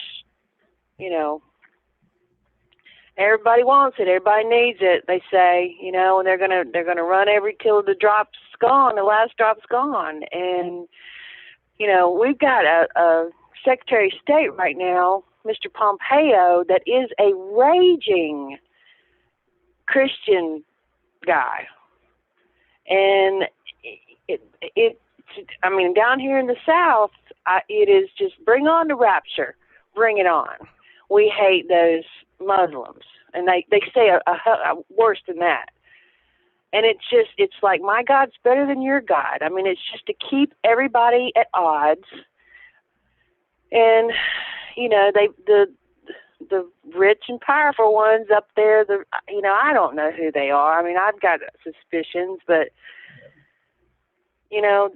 they're playing us. They're playing us. I mean, how could we let millions of people babies, are starving right now in Yemen. I mean, and there's nothing on the news about it. No, they never talk about it. Never. So. And it's like, but that's our ally that's letting that happen, and it's geographical. It's very strategic, and I mean, there's same things happen in Israel. I mean, the Golan Heights, Genie Energy. I mean, my gosh, the guy Bill Richardson, if I'm not mistaken, is sitting on that board. Now, he's been implicated in the Epstein situation. So it's just like these rich, unempathetic scumbags that, I mean, it's just we have got some really, truly nefarious people that are the scum of the earth running things. And we're allowing it to happen. I mean, is there anything that we could do? It's tough because how I feel, I mean, is that like, where's this line between like, I don't know what your beliefs are on religious matters, but it's because it seems like good versus evil type of a situation, right? Like everybody's in their heart, everyone's pretty much trying to be good or trying to be evil. Not that we're all executing on it great, but we're all trying to be either good or evil. And then so you kind of link that, you put that on top of the whole the realistic money and power and military strategies, and they seem to link more. The more I think about it, the more they kind of overlay. I'm a humanist. I believe in humans. We got a little bit of time on this planet. And I've tried to make peace everywhere I go. I've tried to make my little difference everywhere that I've ever gone. And I've been around the world. gotta throw that in there. It's not. Get out of here. But, we're one race, and that's the human race. Yeah. I mean, everywhere I've gone, everybody has treated me. I've treated them with respect, and I got respect in return. And I didn't come at them with a gun. I came at them with a smile and a genuineness that I wanted to learn and wanted to embrace I had the most wonderful experience in Thailand. Mm-hmm. It's just this. I lived 4 years in Turkey, so in the town of Adana. And I turned them on to Kenny G. Yeah. We're seeing an influx of Turkish migrants working in the tech sector in the United States. So I worked with 4 of them that started as interns for this one company, and we talked about religion and their religion. And I'm always asking questions whether what they think of the state of the world as far as like extremists in religion and the Muslims and stuff like that. And they go, in the Muslim religion, it doesn't matter if you do everything right by God, but if you kill someone, you can't get into whatever they call their heaven without being without the consent of the person that you murdered or you killed. So if you kill someone, that person that you killed can prevent you from going into their grace with in heaven, or whatever you want to say. And I think, and as far as like my experiences with ayahuasca, it's the same thing. I mean, it doesn't have to go so far as just killing someone, but there are certain aspects where you hurt someone, not just physically, but just emotionally, mentally, whatever, and it was done in the wrong way.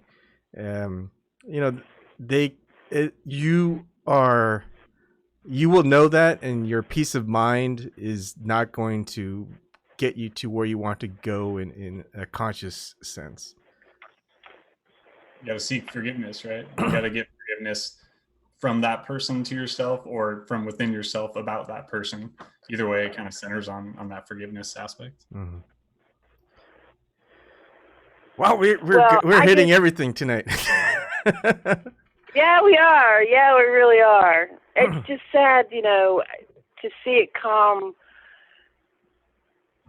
to what it is now. I mean, Erdogan in Turkey now, he's, and what's really sad is that I feel like, especially down here in the South, if you're not Christian down here, you're an outcast.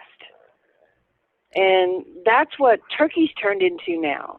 Erdogan, Ataturk, it was more like a Syria. Syria was secular. There was Jews, there was Christians, there was Muslims, and they all, Damascus used to be, this hub for, it didn't matter. It was just, as long as you treated people well, it was okay. But, now, Turkey, they're having some pushback from it now because they see, but you look what they're going with Russia now.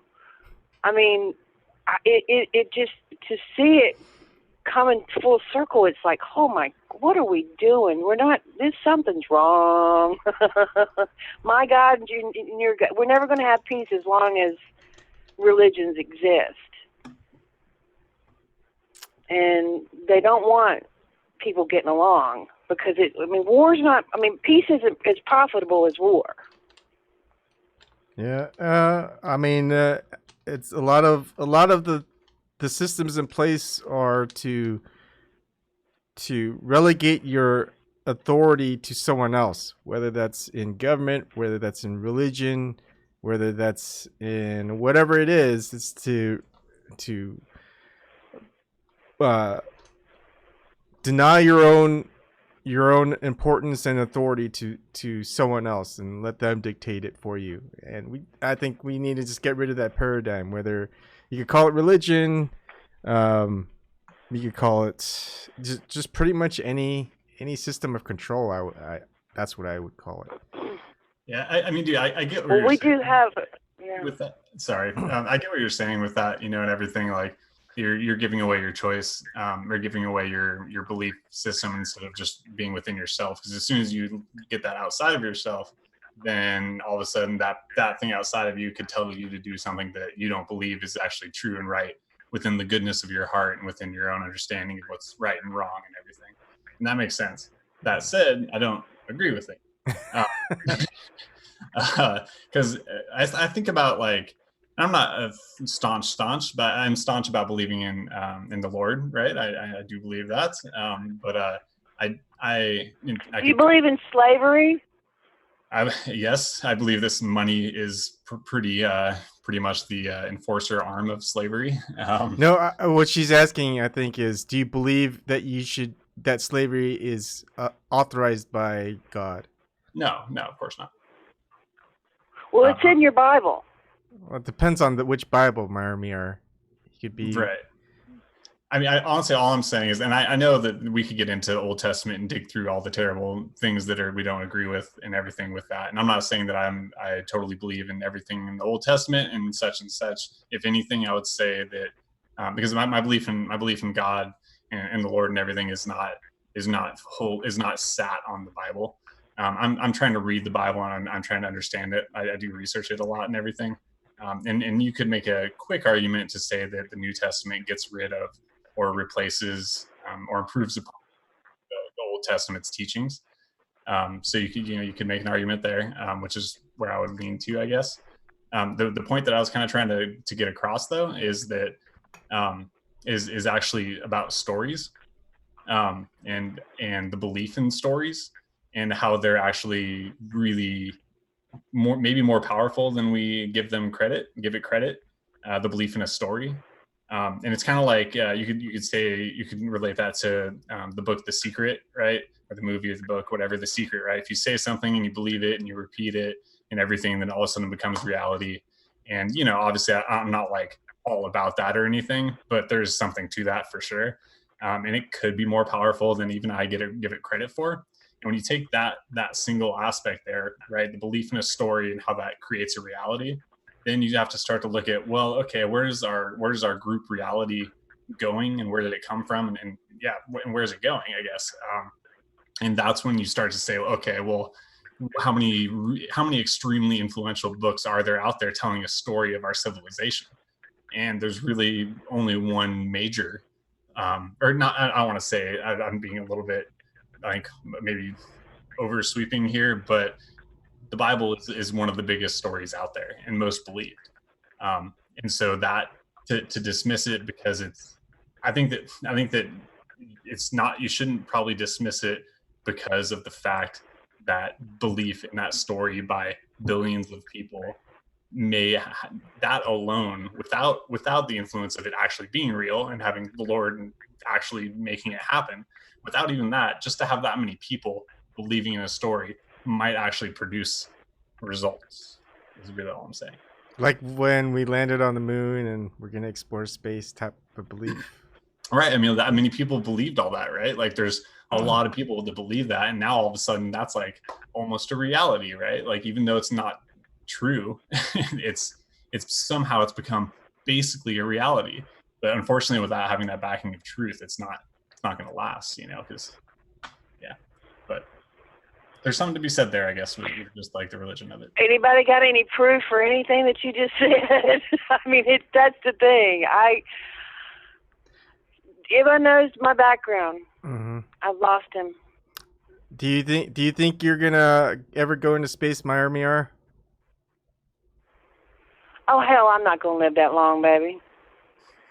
How when do you think people like me, or maybe even my kids, when do you think they'll be able to go into space?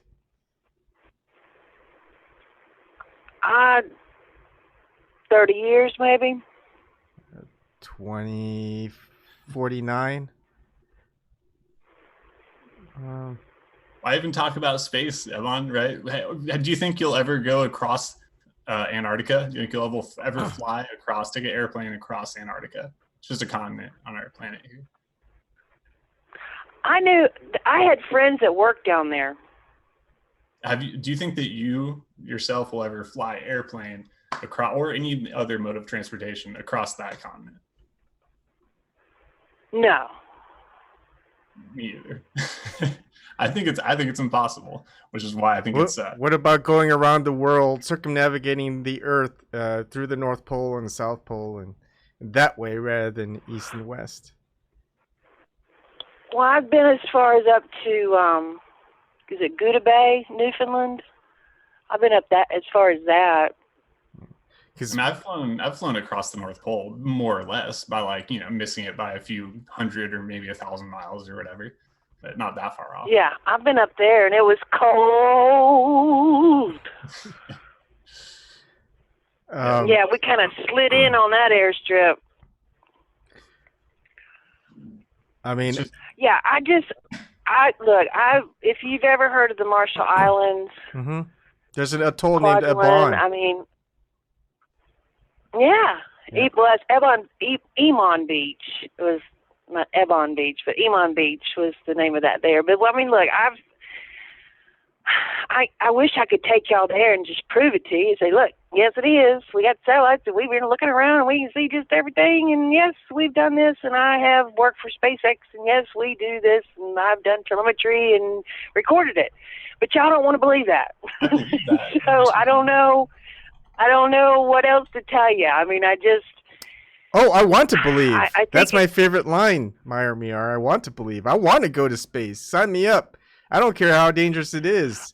One-way trip to Mars once my kids are grown up or my wife is... NASA. I mean, they're just not going to let a civilian do it. You got to put in the work for it, you know?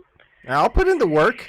Send me up there. They need. If it's a dangerous mission where it's 99% chance you're not going to come back, I'll do it. But they're not going to let they're not even going to let me in that conversation, Meyer Miar.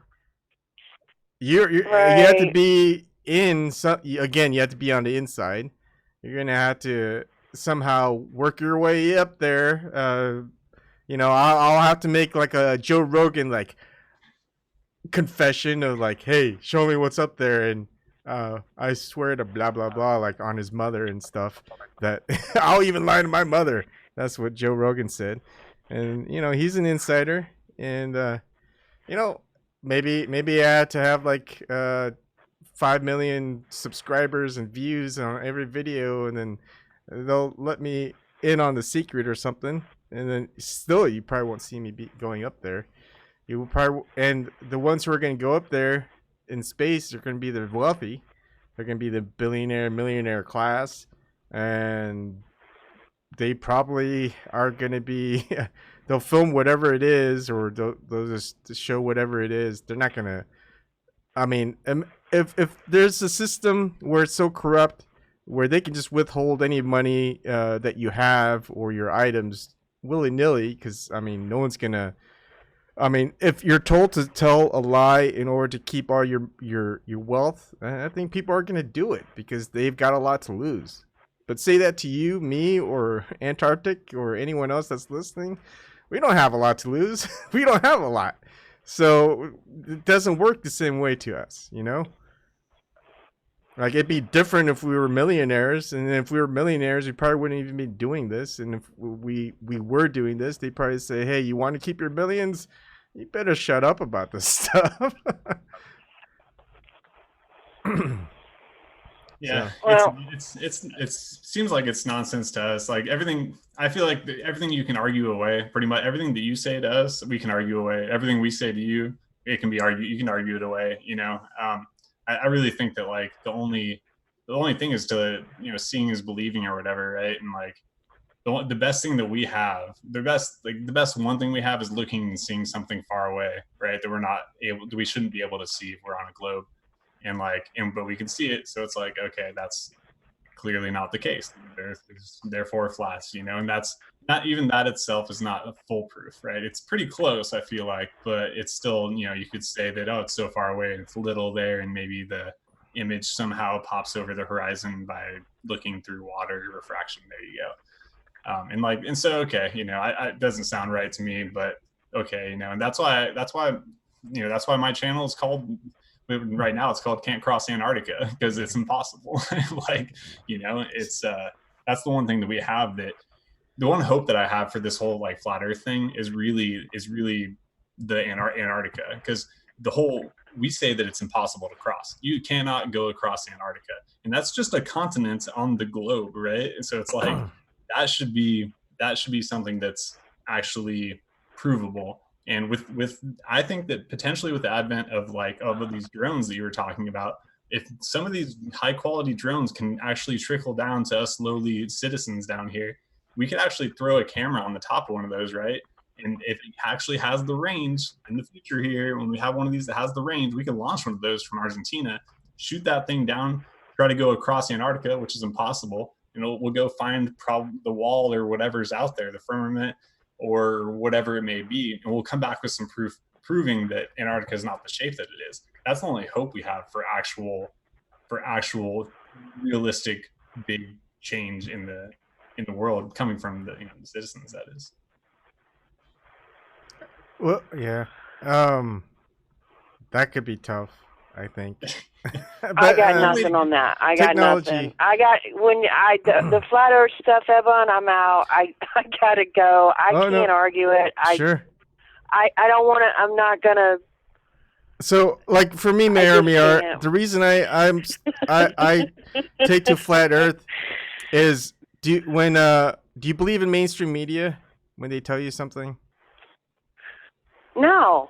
All right, absolutely so not. when they I tell you that everything, when they tell you the Earth is a globe, and then their one major proof of evidence that it is a globe is things on the horizon disappear from bottom up, and don't disappear all at once, where it would, that's what would happen if the Earth was flat. Now, if you go watch a documentary, when did flat Earth start? When did this start? It started off since time began. Oh, come on, no, it really. No.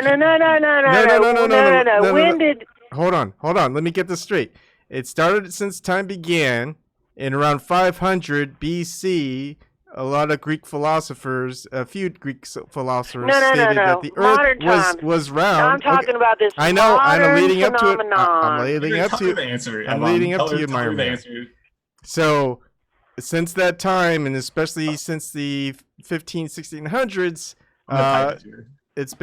we've been told that the Earth was proven to be a globe, and then it was proven to be a globe 500 BC, but the latest resurgence that the Earth is flat has been around since probably the 1950s and 60s, with a few individuals stating that, hey, a lot of the stuff that NASA's pushing out isn't correct.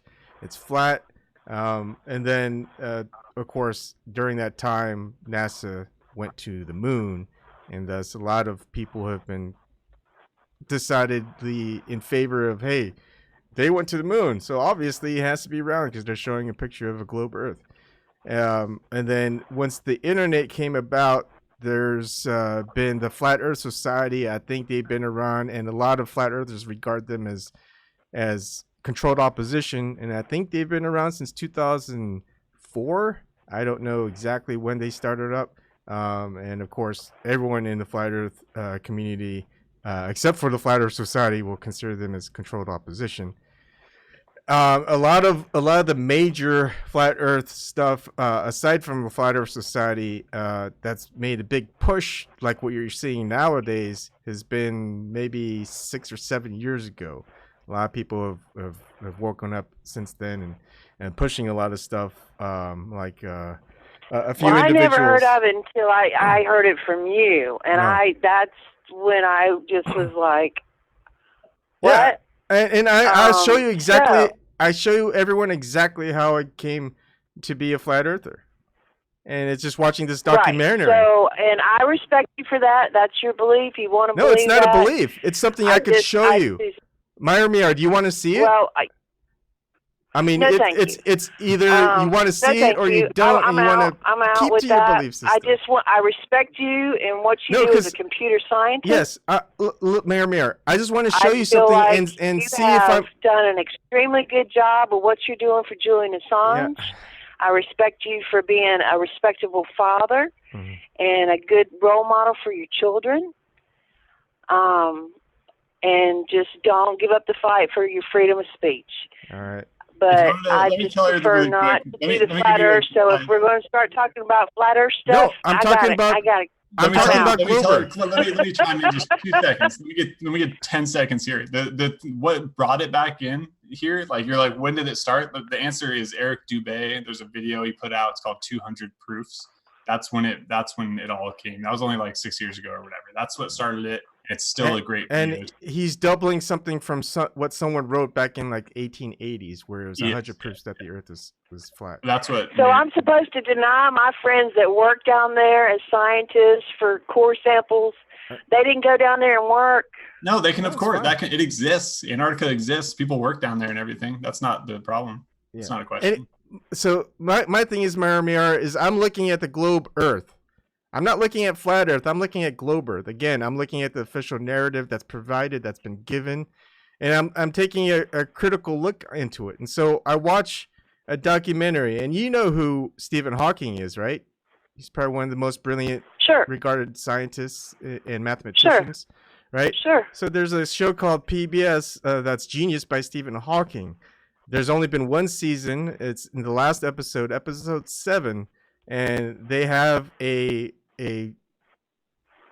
scientific experiment where they have a helicopter going down over the horizon, over the water.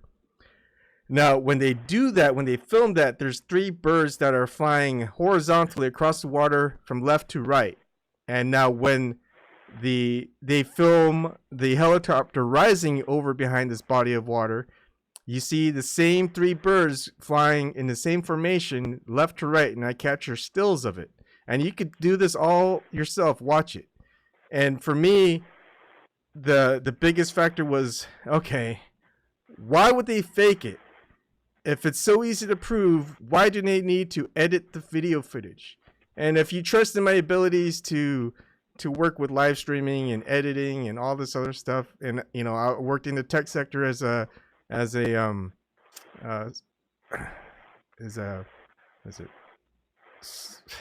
can't even remember what I used to do, and that was over a year ago. Quality assurance engineer. That's right. So, if you, I mean, just able to catch just a second of it, and you're just, what do you think, Marmir? Why would they edit that? It's Hollywood, baby. I mean, look, there are bad seeds in everything, and everybody wants their 15 minutes of fame. So, I can only speak from my personal experience, and like I said,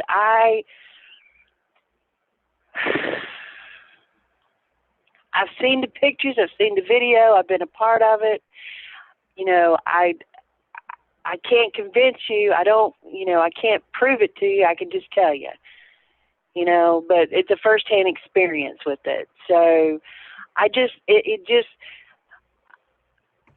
it seems to me like who was the guy that I talked with you the last time? That's when the last time we talked, really. He's just some guy who likes to troll people.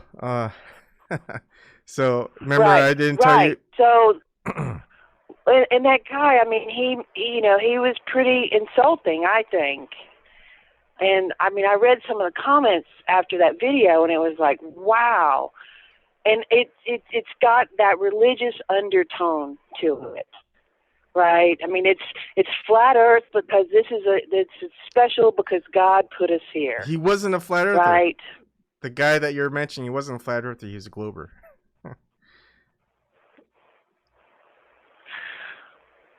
What? The guy that you're talking about, that was rude. He wasn't a flat earther. He was a globe earther. He argues about flat Earth to me too. He could just be regarded as a troll. No. The guy that was on video. The guy. He's got his own channel. The one guy. Yeah. Yeah. He was the guy. Was a flat Earth guy that we. Yeah. Nathan Oakley. Is that who you're talking about? I don't remember his name. I don't remember the guy's name. Okay. Him and Quantum Eraser. He's about my age. But like I said, it's got that religious undertone to it, that we're special, that God created this planet for us, and it's like, but I can't do it. I mean, and that's maybe because you're looking at God in one specific focusing frame. Maybe you could look at God in different tones. That's it's what not I'm even quoting necessarily from that guy. God. I mean, you could look at things within different religious contexts, like the Hindus, the Vedic Hinduism. You could look at things in Buddhism. I'm pretty sure this guy was a Christian guy. I'm pretty sure this guy was a Christian. Oh yeah, I think you're probably talking about. There's definitely a religious undertone to all of it, right? Yeah. Because it's like, and there's two things I kind of wanted to address there real quickly. Is that there's the religious part of it is, of course, so like in the Bible it says the firmament, right?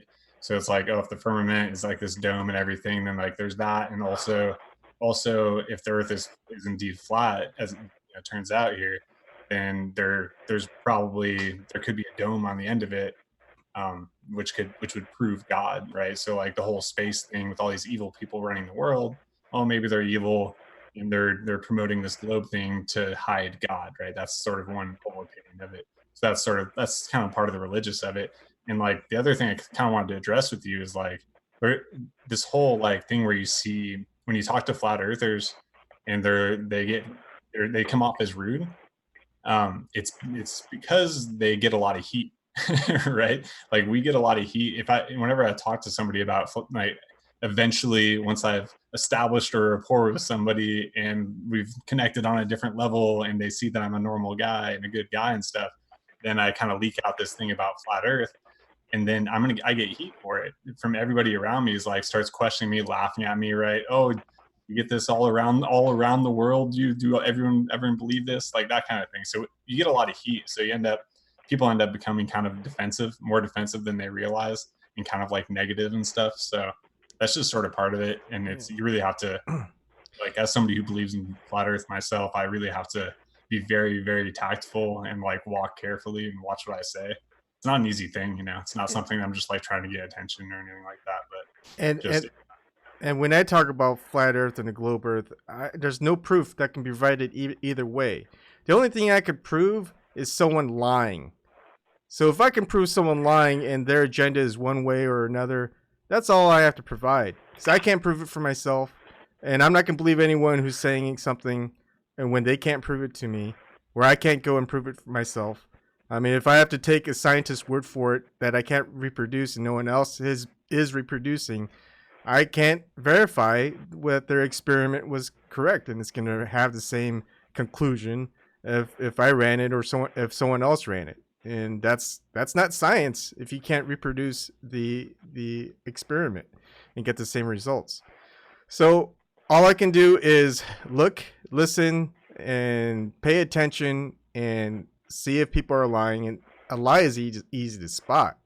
And so that's all I have to do. It's like, hey, these people are lying. Why do I need to believe anything that they have to say? And if they're lying about the Earth is a globe, well, that's too bad. I guess Earth ain't a globe. And because why else would they lie about it? And go from there. I mean, mainstream media, you've already gone through that process, Myra Miar. Government, can you trust the government at all times? No, they have reasons to lie. Can you trust bankers when they say something? No, not necessarily. They have a stake in the game. Can you trust mainstream media? No, you can't, because they're kind of part of the system. Well, then there's all these other factors out there where they want you to trust, like religion. Are you going to trust anyone with the head of an organized religion where they're millionaires and they have their own private jets and stuff like that, when they're preaching one thing and doing the exact opposite of what they preach? You're not going to, you see those lies. So it's the same factor. I mean, I'm not going to believe a preacher when he talks about religion where I see them acting exact opposite of what they're preaching. It's the same thing with mainstream media and science. When they if I catch them in a lie, I'm not going to believe what they're selling. So That's all I can Right. say. So to you do anybody. believe in the separation of church and state, that the government shouldn't be in our religions and the religions shouldn't be in our government, Yeah, that's right? First Amendment. Yeah. Okay, so you do realize what's going on right now in our court systems and in our administration. And that scares me more than anything. I mean, look, we're no better than Wahhabism when it comes to that. I mean, thank goodness there are atheists out there that are fighting that, because they're the only ones that are fighting it. Hi, Eric. And I think you know, I think if they want to teach, and I think religious studies is important, as long as they teach all the religions that are out there. Same thing with creationism. If they want to teach creationism, they want to teach evolution and spontaneous Big Bang theory. I think any other types of whatever you want to call it, was it ontological primitive? you can't prove creationism, Yeah, you baby. can't. But that's the can't prove thing. it. That's also one of the things that has to be touted. You know, if you want to take it in as We're not scientific. teaching critical thinking is my thing, and that's what scares me for the future. So, that being said, I'm just glad that there's people that do have integrity, because, you know, integrity and honor, that's what's more important to me right now than anything. And there seems to be a very big lack of that around. Yeah. So, you know, I appreciate you, and I'm, like I said, baby, I'm old. I got to go to bed. Okay. So, You're not that old. oh, hi, Brian. I'm sorry I didn't get to see Eric. you. I just saw you pop in. You're a night crawler, man. Yes, So nice to see you. But yeah, I I'm also appreciate a you night talking, owl. and I'm glad that we got. What? I'm also a night owl. Yes, yes, you are. Yes, you are. So yeah, I gotta bolt. I'm Okay. tired. All right. But Have a thank great you for night, and a wonderful talking, and weekend. nice meeting you guys. Thanks. And thanks again for supporting Julian. I mean, I'm so glad you're back in it, ma'am. I really am. So. Pleasure meeting you. Pleasure talking with you. Yeah. Thanks for stopping by. You too, darling. And thank Just you for all the keep support. questioning. Don't stop questioning. Yeah. What we got to do. That's it, baby. Y'all stay strong, and thanks for everything that you do. You too. Thank you. Okay. Ciao now. Bye. Bye. Have a great weekend. You too. You too. How's it going, Eric? I'm doing pretty good. Publishing videos on BitChute as usual, but I'm gonna go and publish them later on YouTube. Okay. Yes, BitChute gets the priority on videos. YouTube gets the secondary. Yeah. So I take it you're left and right as far as the political spectrum, or maybe you're an insider. I look at both sides and I don't like it, and I see myself as a complete fucking outsider because I just don't give a shit for two sides. You're such an outcast. You're really out there. Ooh. I mean, it's like they want people to vote. It's like, I mean, this time I'm gonna go and sit this one out. Yeah. Like I made up my mind. It's like even if I go and write in somebody that, you know, it's like, yep, the fix is in. I just do see it that way. I'm gonna write your name in for president, Eric. When I go to the ballot. Why not make it? Why not have fun with it? You know, I would rather have you as president than anyone else, Eric. I'm serious. I would be like, hey, fuck you, deep state. Stop being a terrorist. Yeah, you got no compunctions as to following stupid ass authority, I guess. Yeah, I would be like, hey, fuck you. Don't take our guns. I'd be like, you want to go and lecture for the gun control? Yeah, you're taking money from the NRA, you fucking opportunist. Fuck off. Oh, go ahead, Anarchy. Oh, no, I was just putting bunny ears on Eric. Nice to meet you, man. My name's Brian, by the way. Hi, I'm Eric. Hey, nice to meet you, man. Nice to meet you, Brian. I put some bunny ears on your head there on the YouTube screen. Cool. What was that show? What was that show that had all the squares of people back when, like 30 years ago? Come on. It was like, dude, you'd all look right and left and up and down and stuff. Brady Bunch. There you go, Brady Bunch. Oh, that was that show. But they had like a reality game show too. Oh, really? Hollywood Squares. Hollywood Squares. There you go, Eric. Well, we should call it Holly Weird Squares. Yeah. Because, you know, they're a bunch of fucking weirdos in Hollywood anyway. And plus, they want to go and lecture and pontificate about a bunch of garbage and nonsense. And they want us to listen to their political enlightenments because they think they know everything about politics, but they really don't. They just, you know, read a script and lecture from it. Yeah. That's how Hollywood really is. They sure know how to read that goddamn script. And that's why I say, fuck Hollywood, and especially what they're doing. And if you want to look at the Hollywood script, well, maybe not Hollywood, but the music industry script, Mariah Carey is kind of touting Hillary Clinton as being close to her. And now we're recently seeing Taylor Swift, you know, getting involved and saying, yeah, Hillary Clinton is like my beau, but, you know, I didn't want to interfere with the election in 2016, so now I'm letting it all out. You mean the girls that have writers for them to write songs about their vaginas? You mean Mariah Carey and Taylor Swift? Because I like to make fun of you know, including musicians. They're public figures. Yeah. I'm gonna sing songs about my vagina and talk about how Hillary Clinton's great. You gotta show your poster. It's definitely. I sent him a poster, and it's one of the best posters I've seen. How about my computer? Oh, okay, don't worry about it. It just people know. Did a video on it. Yeah. It's on BitChute. Yeah. Exclusively on BitChute. People, listen to me, people.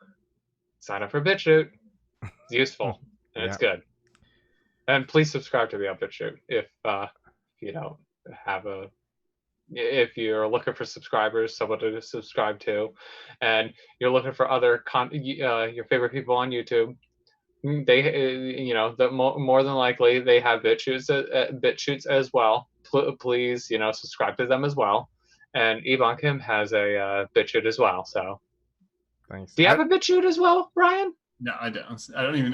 Right now, I'm googling what it is. So, I mean, I've heard of it. Don't get me wrong. I'm not totally out of it, but it's just like YouTube, huh? No. So it's an alternative. Yeah, right. BitChute. What they do is they cache from different sources. YouTube is one of them. So anytime you upload a video or you live stream, BitChute will seed from that if people are sharing it within BitChute or watching it within BitChute, or they have an internet crawler that looks for videos, and they'll go ahead and if it's enough people are watching it, they'll upload it to their platform. Cool. So it's a good way to just kind of keep your videos just out there, where it's like for example, Google can easily take down all your videos, so it's no longer available. Best thing to do is go to as many different platforms as possible and upload them, just like when you see in my description box. I've got LBRY, I got Steemit, I've got DLive. A lot of these alternative streaming platforms, though, they don't keep your videos going. LBRY will keep it on their blockchain. BitChute will keep it around. You could do it where automatically when you upload a video that BitChute on YouTube, that BitChute will go ahead and upload it as well and keep it on your channel. So you don't have to do anything if you don't want to. It'll handle everything for you.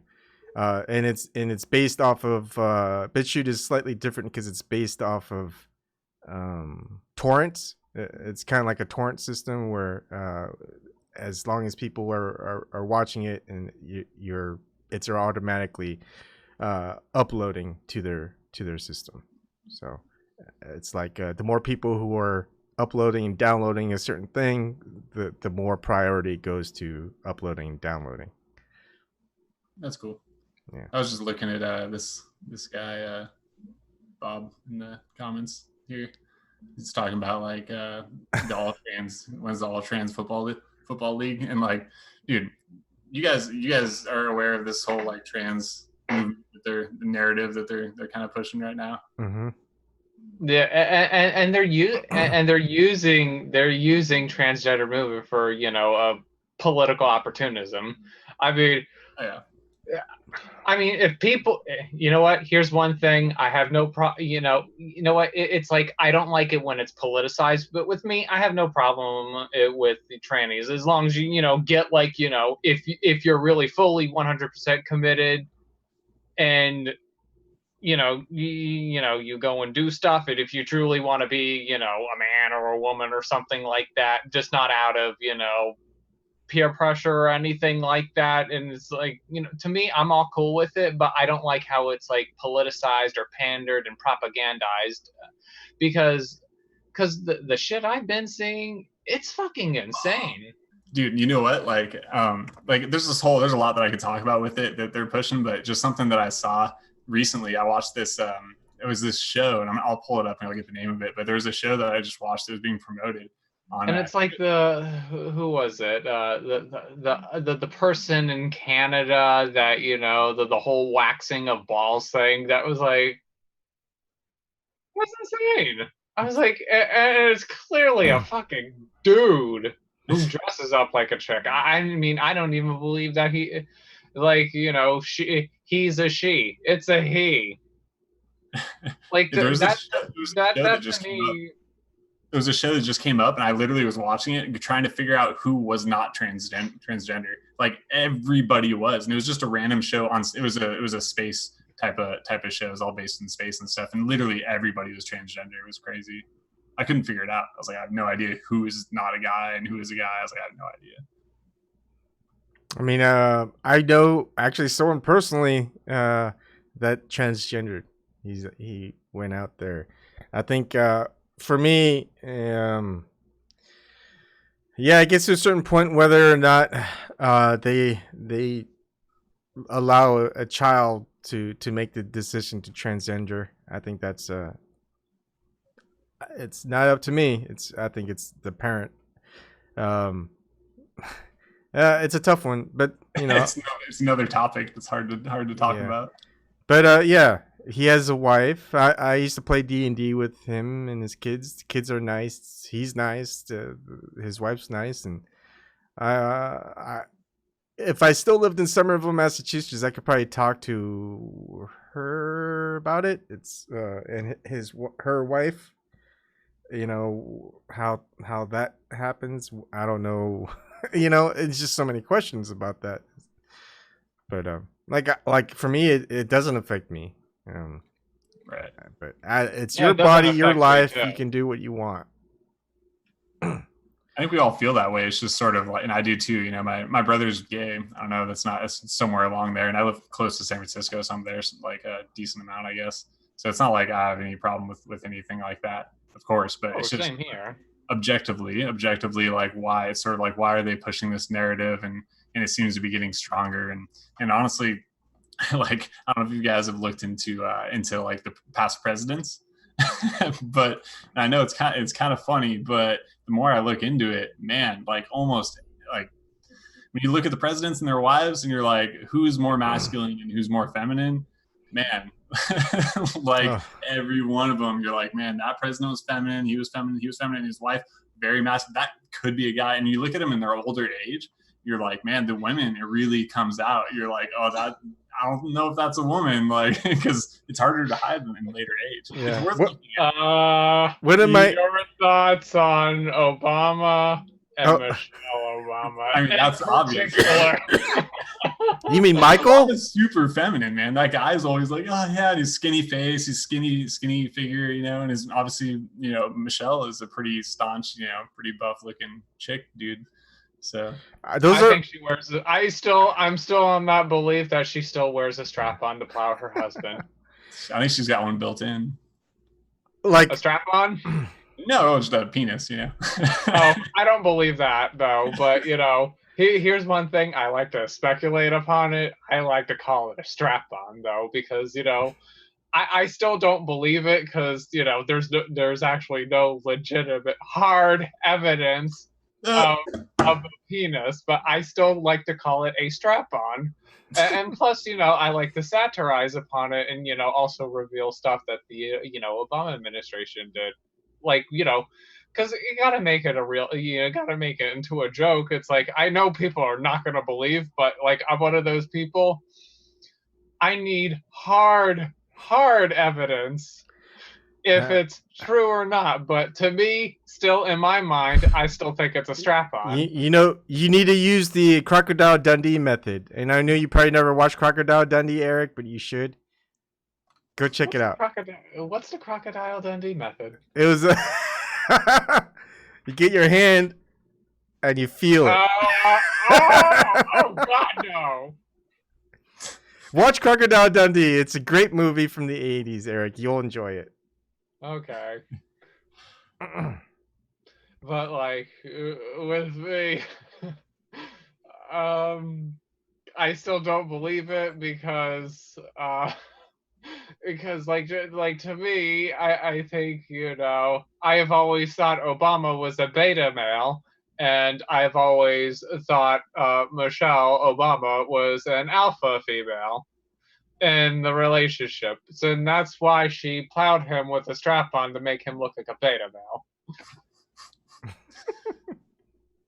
You should take a look at all the presidents, man. Take a look at there's videos on it. Like do a little research, like do a little light research, dude, and like just look at it.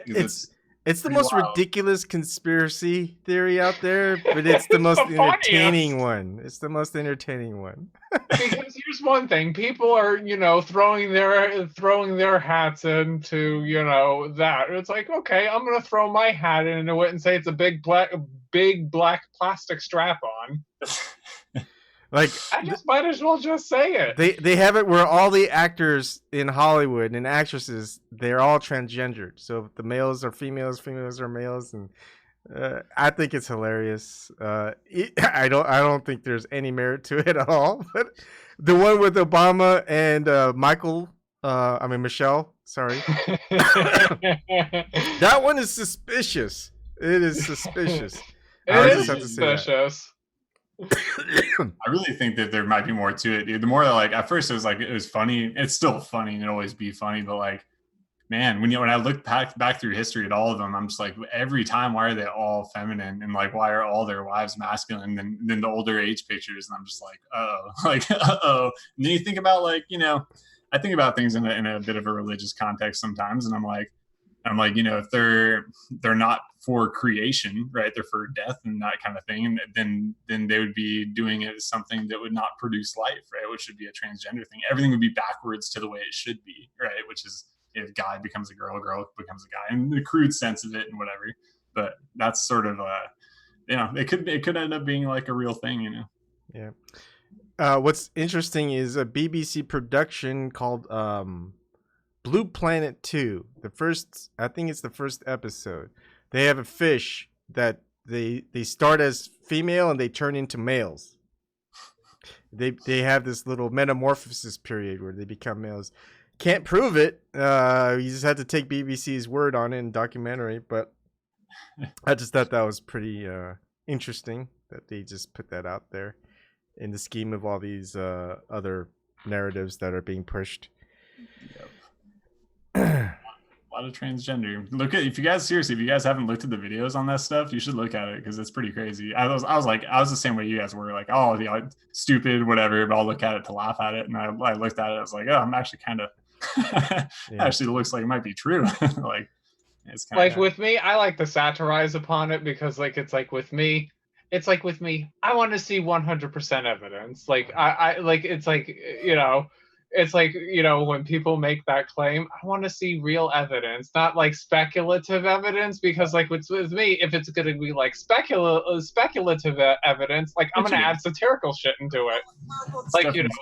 Oh, what if it could be actually a big strap on? And, I was like, oh my God, then Obama's taking in big, wide gaping plastic. Not real hard meat, but big plastic. Just picture it in your mind, Eric. Just them having sex.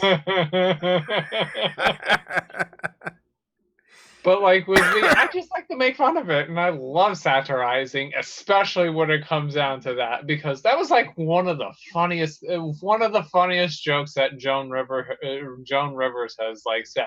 Obama's gay and Michelle Obama's a tranny. I miss Joan Rivers so much.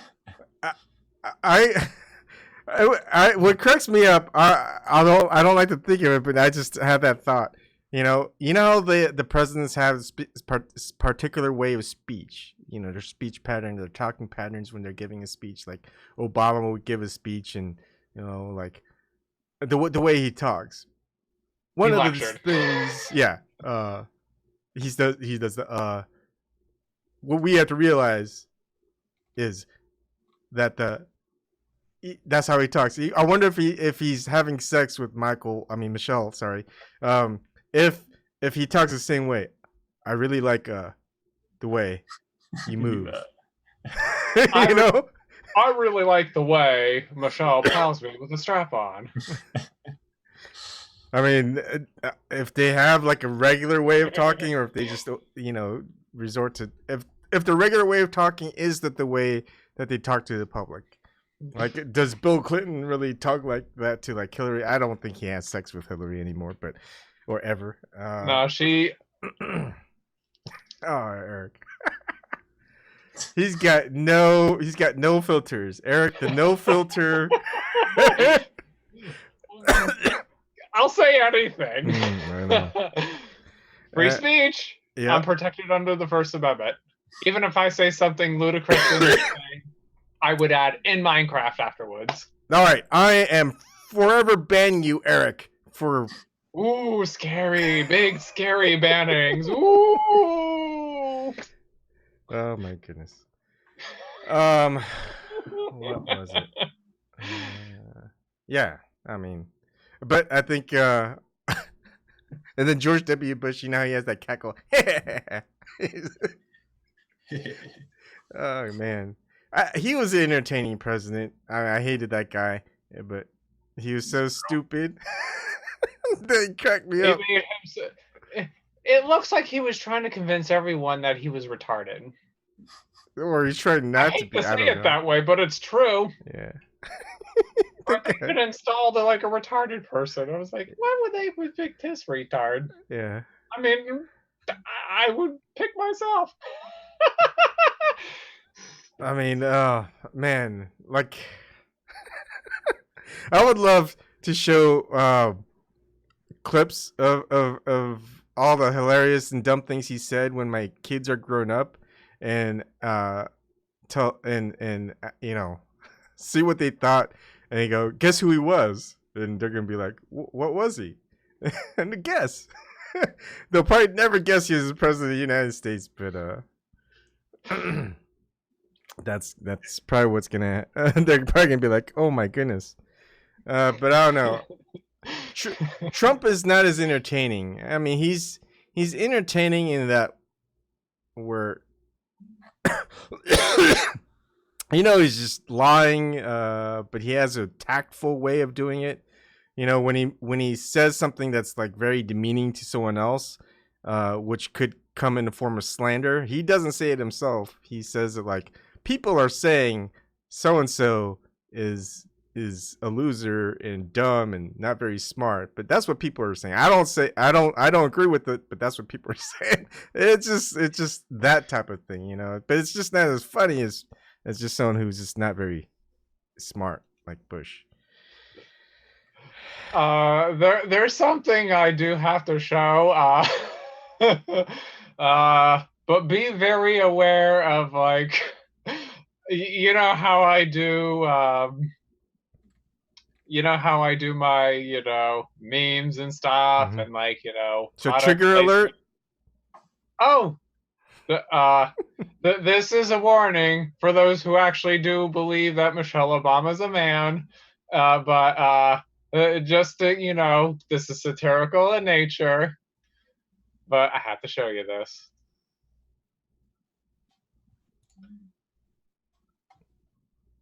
Is it showing? Yeah, I see it. It's on screen. Oh, not safe for work.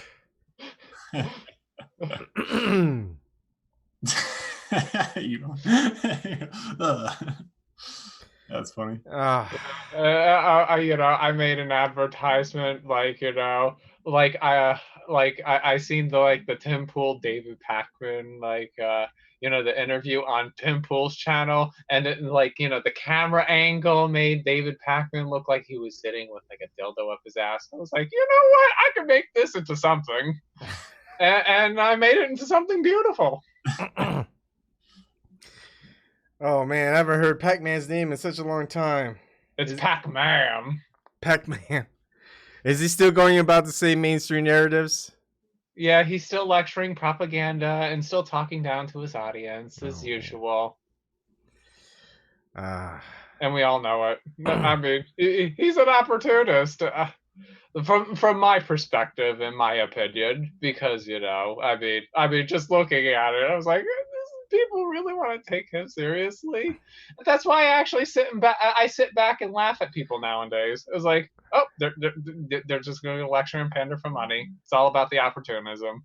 Yeah, it's not about real integrity.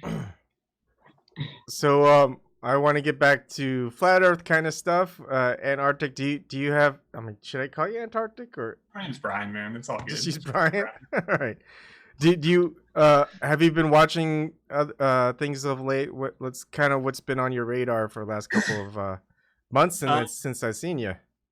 Yeah, no, I've been as far as like research of all this goes, I've definitely put some time in, but I've been doing a lot of, I follow like Marty Leeds, for instance, right? And so I watch all of his stuff. A lot of number stuff that I think is pretty interesting, but nothing's been. I know Crow 777. I don't know if you know that guy, but he's been putting out some.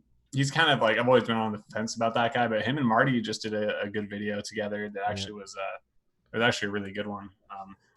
But I don't know. Yeah, I don't know what I've been getting into as far as like researching all this goes. It's been, my mind has mostly been on has been on trying to figure out. I do a lot of I do a lot of thinking about like truth stuff, and my mind's been going to what I was talking about earlier with like the narrative of like the world and everything. I don't know, man. I'm surprised. Like, I know you like Marty Leeds and you follow him and stuff, and you still don't believe in God. Like, why? Well, I mean, that I'm aware of. I shouldn't make such a sweeping claim, but I think about God speaks numbers, and I think about like the number line, for instance, like 13, 14, 15, like that has pi right there, right? 3.1415. Like that's crazy, man. Like that right there almost convinces me fully that the existence of a creator. But it's an interesting topic, dude. The one that I like, life's all about iteration, and the more you think about a certain thing, the more you're going to gain knowledge about it, and the further you're going to get. And that's where I've been focusing a lot of my energy. Be interesting to hear your thoughts on the existence of a creator and whether because you sound, what are you? Is there a creator or not, Evan? Well, obviously there has to be a creator of some sort. Something. Is there one creator? Maybe not. I would say. I mean, okay, even not the one. Like, even don't worry about the one because that could be debated, really, right? Like, you think that there is a creator, though. Or at least one or whatever. This is created. Let's look at how things are created in nature, I guess you can say. Philosophy. In a way, philosophy is just another term for wisdom. Philosophy is another term for phi. Dude, phi, phi, right? Golden ratio. Philosophy. So most of my experiences from all of that is based off of ayahuasca.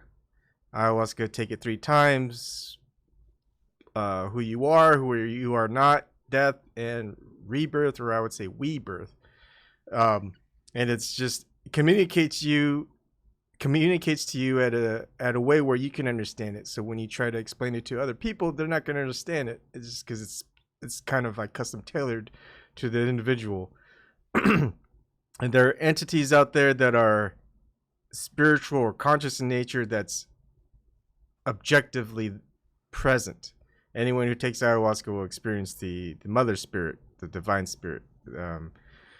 What and when you look into study or that like mythologies and creation stories and things like that, it relates a lot more to when I study things like the Vedic Hinduism, Taoism in certain ways, and Gnostic Christianity, Gnosticism, and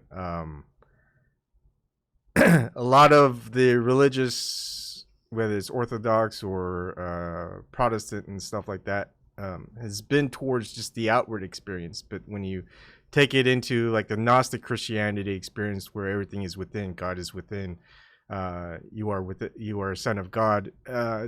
I take it as, look, if we create babies, right? We create more of ourselves.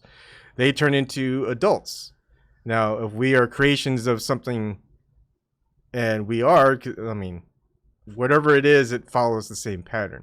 And you can look at that in the same way as numbers or specific patterns. I forget what you call it, but so right now, if right now we're under control of our creator, then just like your kids are under your control, basically. I mean, kind of, not control, but under your umbrella of care. Yeah, it's care is a good word. Care, nurturing, and then releasing of your having them freely be, I guess you could say. And to if you are a believer in whatever religion out there or spirit, as far as that, your growth, then you should have to think about if let's just talk about it in a Christian sense, the Orthodox Christian, the mainstream Christian sense. If God created humans, then humans should therefore become God, because we're God's creations, and as far as we know, everything that gets created ends up being what created them. And so if there is a creator, then if they created humans, if God created humans, then therefore humans should become God, or at least godlike. I would say. Yeah, I mean, it's all the same thing. We don't know exactly what that is yet until we get there, but it's kind of the same thing, and but it's something we can't know materialistically. It's just it's one of those things that happens when it happens, and I would say that. What do you think about like Revelation? Do you think that there's a corollary there to our actual reality? Like, do you think that there? I mean, this. Tell me if I'm wrong, but like right now it seems like a perfect time for some sort of a savior person to come and right all these wrongs and do like a harvest type of a situation, right? Just like it says in the Bible. There's always been a savior, but it's always been not in the current mainstream sense, you can say. The way that I experience it is, think of if you think of individual salvation, right? Think of like souls and soulless, etc. So if you want to take one interpretation of at least maybe the Gnostic Christian sense, is that the original God, the Godhead highest of the high, not the demiurge, instilled in for example, the demiurge in that sense cannot create. It existed and looked around, said, I am the first that's here, therefore I am God, the mightiest, but doesn't, is ignorant of what's there. It's like, if I didn't create this, then how could I be God? He doesn't think that way. Saw God manifest in a human form and used that human form, manipulated it to control it. Now that and goes, I created something, which he didn't, and it's mine. I could do whatever I want with it. It will listen to me. And then the God, true God, came and instilled in each of those human beings that were created by, not, I wouldn't say created, what do you say, manipulated into manifestation in some sort, like a hybridization type of thing, to give them souls, to give them free will, that they can defy the demiurge in whatever way, and they can become with the true creator, and that savior is always there, to allow that to be. It's like more of a caretaker in a sense, like a gardener. It's like the gardener's leaving, so who's going to take the place? It's kind of like it's like a incarnation, not like a reincarnation. Someone assumes the responsibility of something once someone has to move on, because almost every thing that we can think of has to move on in some form or another.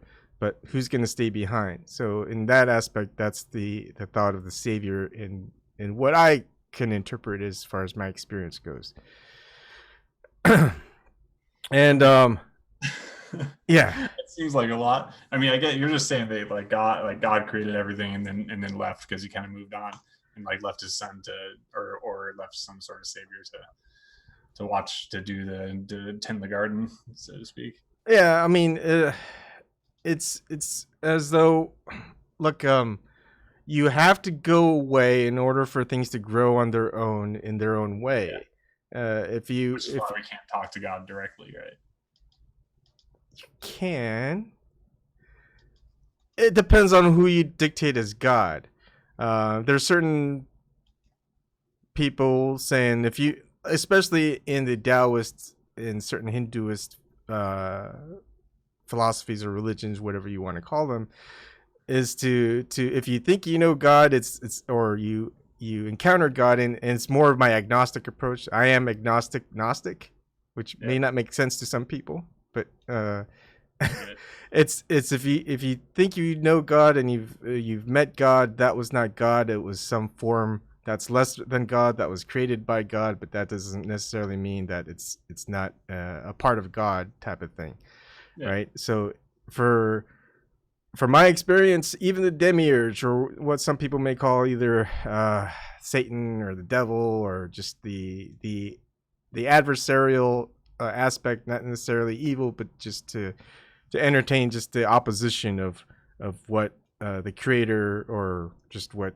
the assumption of what people here in the human form, I guess, are dictating, will even be forgiven and reunite with the mother spirit, the divine spirit, and move on. And then there's a big game changer. It's a spiritual journey where someone here, if we want this to be, has to stay around to assume the responsibility of taking care of what was taken care of before.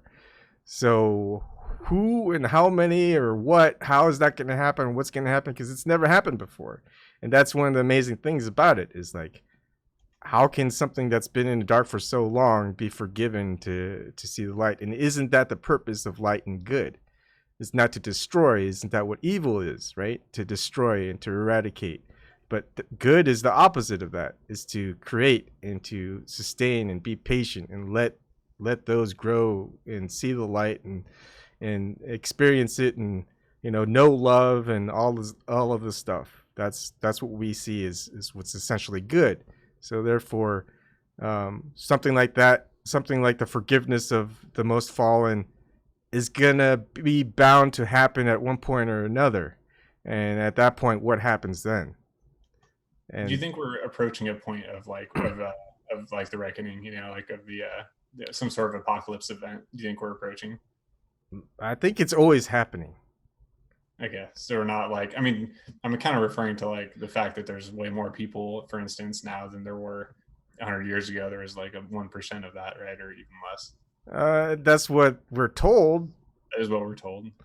But I mean, I like to doubt that as well. But when I think about like, I mean, current population amount is like, I don't see that being a lie, because I'm like, I can count pretty much in my head, and knowing the sizes of high schools and stuff in my area, I can figure out that the size of Sacramento is just like they say at the 2 to 3 million people mark. And I'm like, yeah, okay. And then from there, I can logically go, okay, yeah, LA has about that many, and this has that many. So like, yeah, no, there's about what they're saying right now is in existence now, which means that probably way back then, 100 years ago, they probably had a reasonable form of taking polls, and especially like Rome and stuff, they had a good way of counting people. It's not like that hard to be that far off.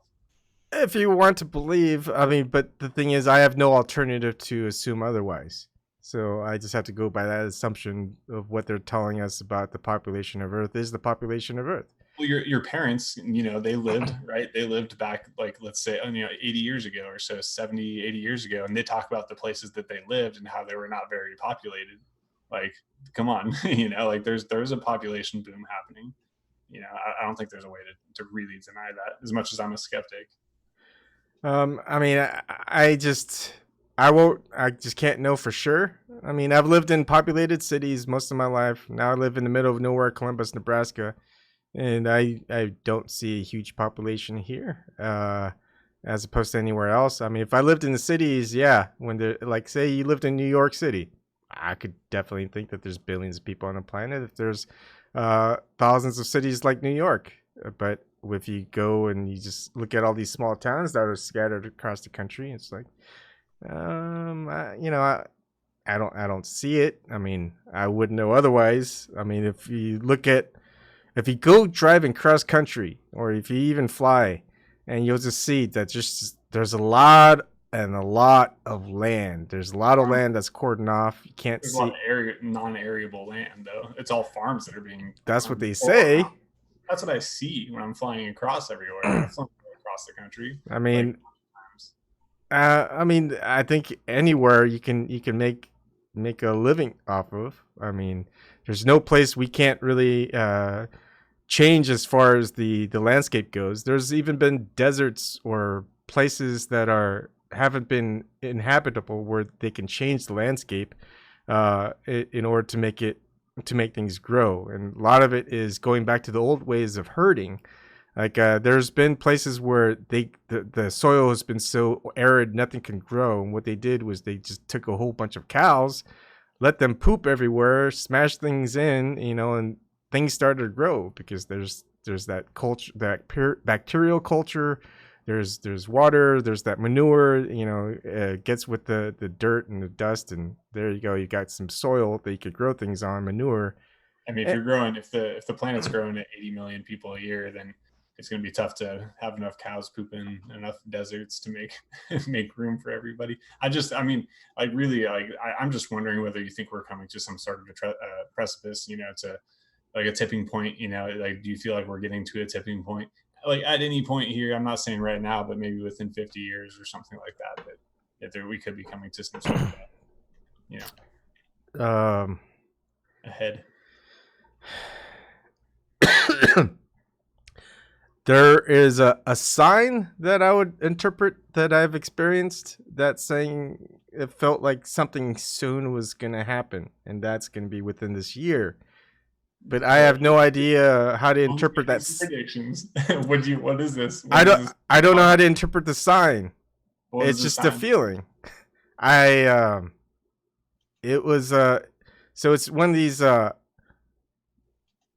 awake dreams. It's like what a dream is, and you can't quite remember it when you're having it. I mean, you experience it and you wake up and you just kind of forget about it, and it was a dream just because you're just kind of fully asleep, and the dream happens, you're just doing whatever. But these weird waking dreams is what I call is I'm conscious, and I remember the dream, and I can control myself and make decisions in the thoughts and speeches, and I don't know what that is.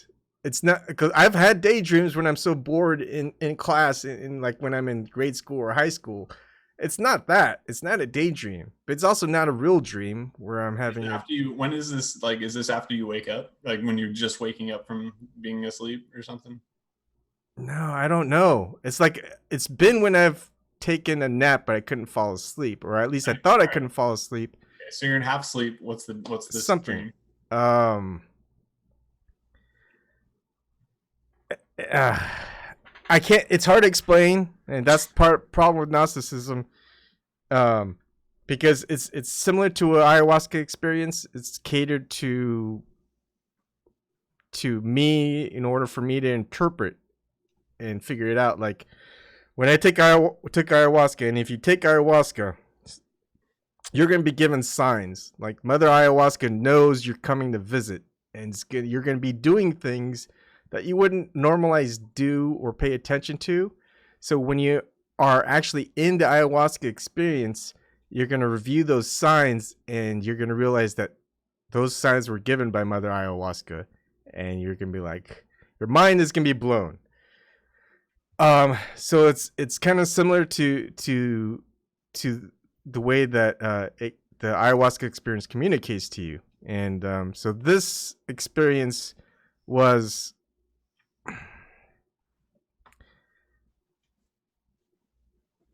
oh man, I don't know if I'm doing it justice. I think I may have explained it once in one of my live videos, but and I know, hold on, let me I put it in words to Devin Maggi of Flat Earth Paradise, and because it was more like he was the one that would understand it, so I would let him know. So let me see if I could find it. I think I saw when you were talking about your ayahuasca stuff, on one of your videos, and then I do know about that guy. Okay. This was back in May 22nd, 2019 at around noon, just before noon. Just had a dream/vision. The ninth wheel will be destroyed. And I'm asking, does that mean anything? Ring some bells for me, but going to look that up now. Maybe it's referring to the ninth sphere. And he replies, 9 is completion. It is.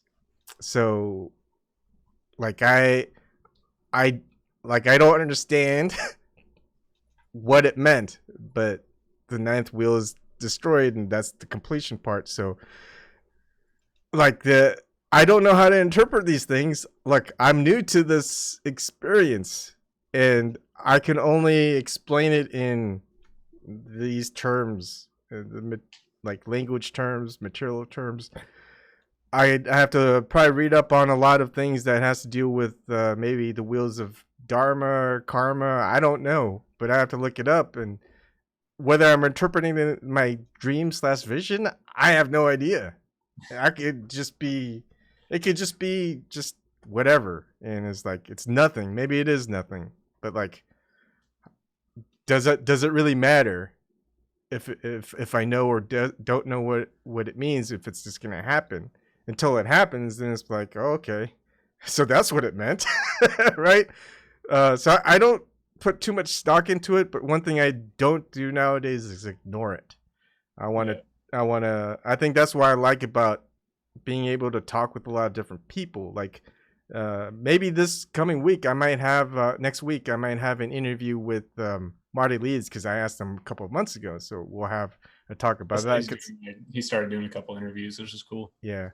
And what's great is, like, if I have a question, he's there, he'll answer.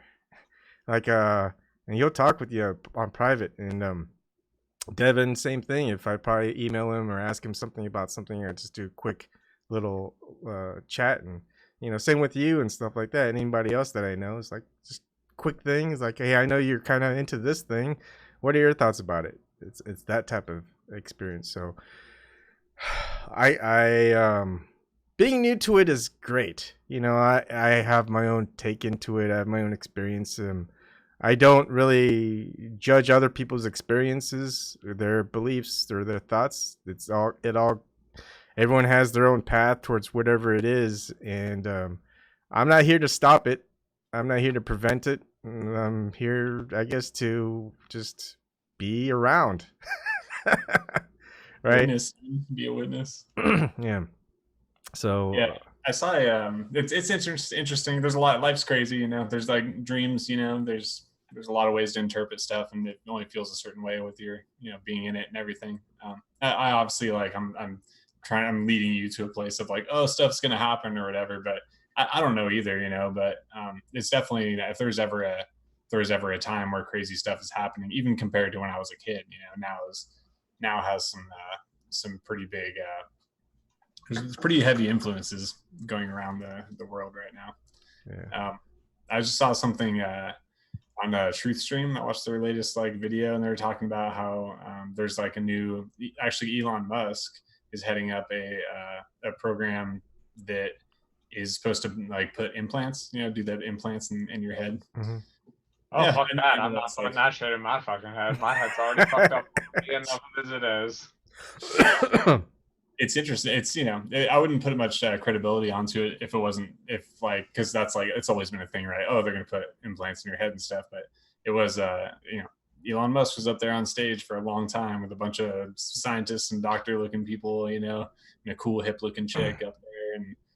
And they're talking about this implant. And I don't know. That's It's kind like of, they want to put. It's like they want to transfer like humans into like some Transhumanism. fucking Tron world or some shit like that. I don't know.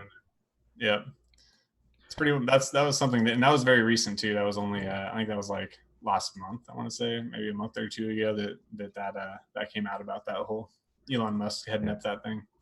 I think what's interesting is the programmability of individuals, whether by some means, like hypnotism. Like I used to hypnotize people. It's a story that I'll just reiterate. Is back in, I think 10th grade. There's a thing called Puyallup Fair in Washington State, and there's a street hypnotist, and he was at the fair, and just a bunch of people in my class that year went. It was just like one of those things that people all went that day or / night. And one of my friends went up on the stage. He's one of these people who would not dance publicly, or especially something like the Macarena. So he went up there. He's one of the ones that got hypnotized. Went up there and did the Macarena, like all these things that the street hypnotist did. One of them was like do the dance the Macarena. So he's doing the Macarena. So that got me interested, because afterwards we were saying, "Oh man, did you see that? You were doing the Macarena and stuff. You're hypnotized." And he's like, "No, I wasn't. I wouldn't do that." Although everyone witnessed it, and so that got me interested in hypnotism. I was like, "Hey, can I do that?" So I went to the local library. I used to go to the library all the time, and so I found these hypnotism books. Except all these hypnotism books were self-hypnotism books. They all started with I. And so I was like, well, this isn't very useful. But, it talked about like the susceptibility of being hypnotized, just kind of indicators, just like street hypnotists would do to perform. I read up on that. And I just put everything into second person from first person. So whenever it's I just put you. And then I just memorized it, and I tried it on my friends. So I hypnotized a lot of my friends, and they're all there to witness it, because I made sure that there's someone else with me while I was hypnotizing. Yes, it worked. But every time, every person I hypnotized, every one of my friends, they would not believe that they were actually under hypnosis. Yet whenever we actually had them do things, they would do things, and everyone else that was watching was saying, "Yeah, you were hypnotized, and yeah, you were doing this." And the person who was hypnotized wouldn't believe it. That's cool, dude. Now, there's one time. Can I have go a ahead, Eric. suggestion? Yeah. I would actually recommend recording the hypnotizing and tell them, be like, "Yeah, you were hypnotized. We got evidence right here. We fucking filmed it." This was in the mid '90s, so we didn't have phones and stuff that record very easily.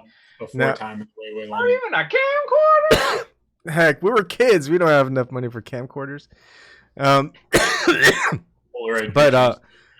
one of my friends, it's very similar to Office Space. If you've ever watched the comedy movie, Office Space. Oh, So good what I did Mike was Judge was the director. So I put my friend under hypnosis, and I told him before, and this is what we're gonna do. I'm gonna put you in hypnosis, but I'm not gonna take you fully out. Typically, you would take someone fully out of hypnosis after a couple suggestions, but we would be able to put him back, with a clap or whenever I did so. But I never fully took him out of the hypnotic suggestion, and that one was a very weird experience. But also we've also played around with it, which can be probably dangerous now that I think about it as, now as an adult. But one of the hypnotic suggestions was, and one of the things I did was, all right, if I ask you what time it is, you're gonna reply it's pi. And so I put him out of the hypnotic, not fully out, but just out of it, so he's aware.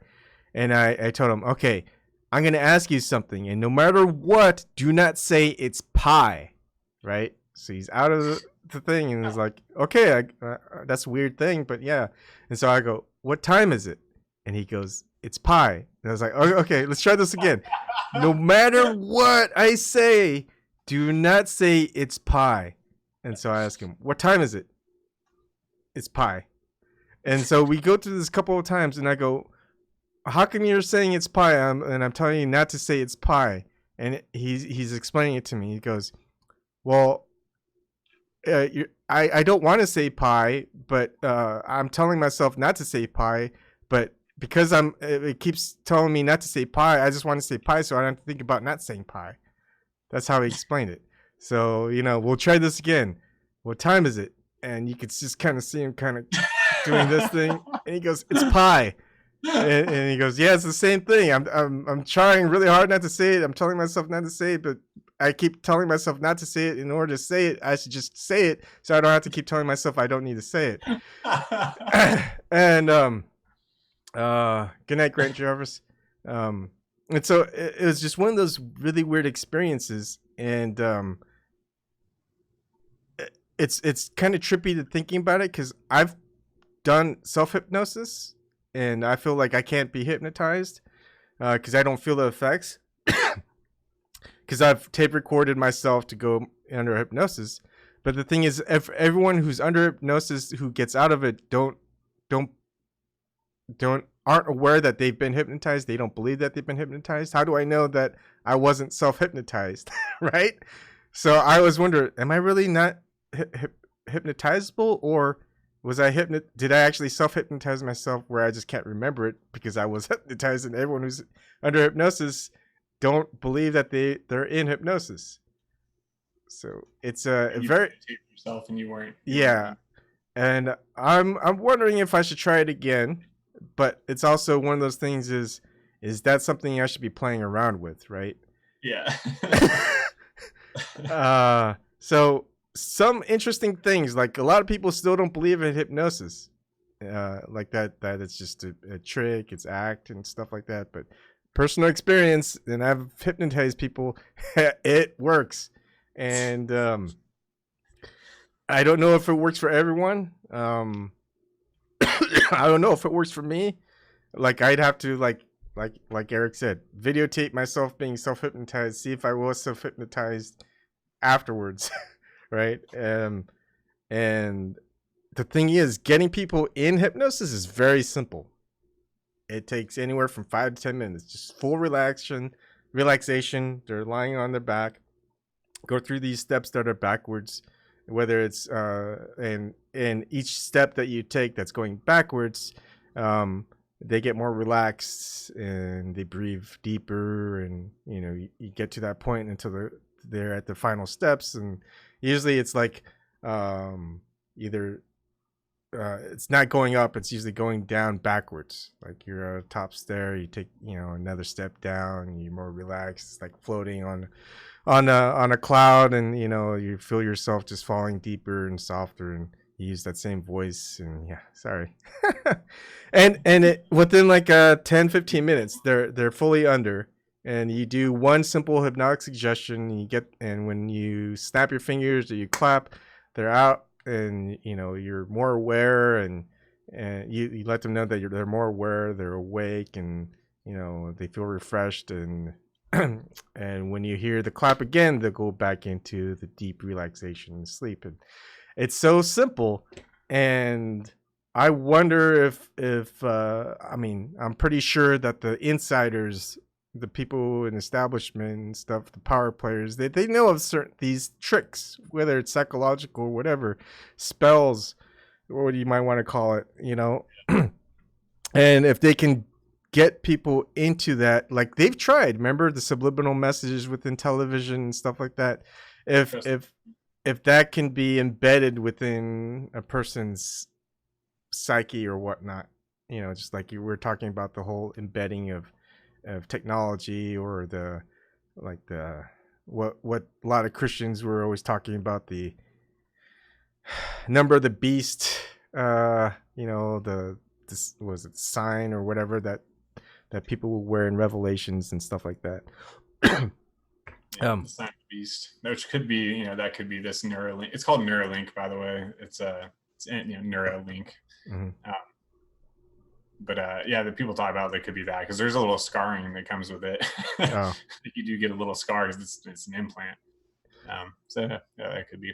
I used to have a girlfriend who she'd talk in her sleep a little bit, and I tried talking to her in her sleep, you know, and then I ended up like having full conversations, you know, like long, in depth, and I like ended up doing some like I did some fun stuff, which was like I pretended that she was Alice in Wonderland, and I'd be like, here, like, and I would take her on like magic carpet rides and stuff. I'd be like, here, hop on the carpet, and I'd like blow in her face to be like like wind, you know, like here, we're going on a drop, and it was this a whole another thing. It was really funny, but she also had some like you know, she had some like mental issues, and I would like, you know, probably ill advised, but I would help her through some of her like problems and stuff, and just like talk her through it in her sleep and everything, and help her to come to logical conclusions, like, and that kind of thing. She'd wake up and feel like a totally different way, and I would talk to her about things and be like, hey, like, do you want to like do you want to go to the park today? And she'd be like, no, like, I don't want to. I normally would, but why don't I want to? So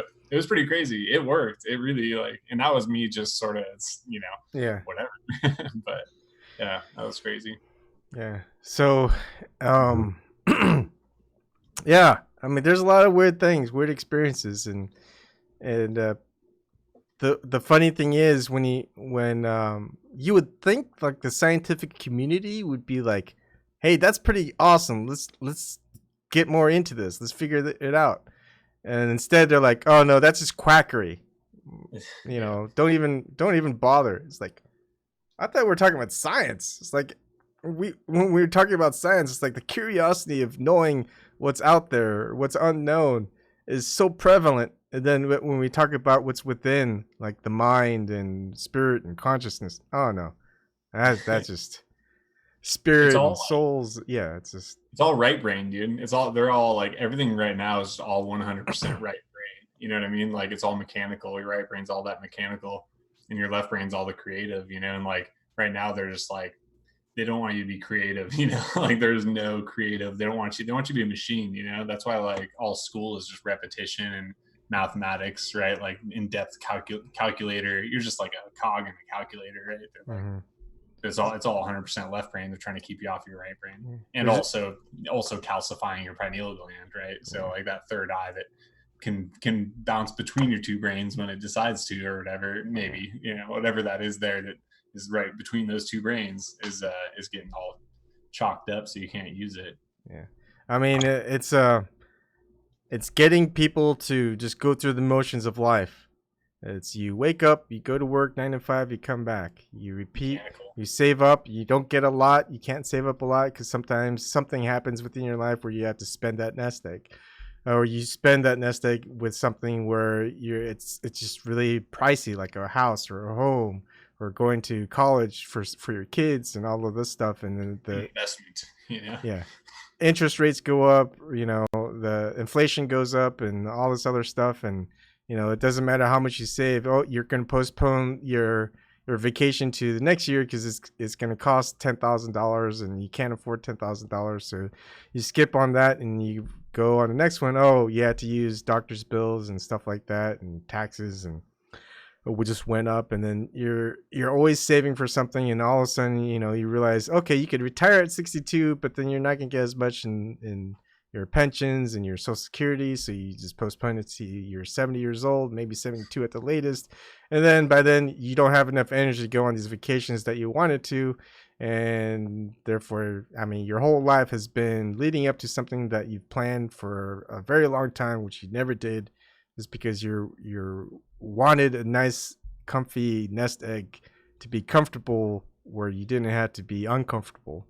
And in the end, people always like they give all their stuff to their kids too, right? Even including their desires and their dreams and everything, right? It's all like, oh, well, you know, I'll sacrifice myself for the betterment of my kids, and you're like, well, your kids are just going to do the same thing, like, you know, it's like where are you getting, man? Like set a what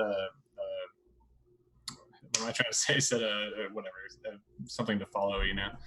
Be the change you want to see, you know. Be what your kids should be doing. Yeah.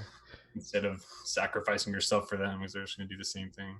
And we're seeing, as far as like the government and the culture, we're saying that, okay, let's have the kids pay for it, or our grandkids pay for it.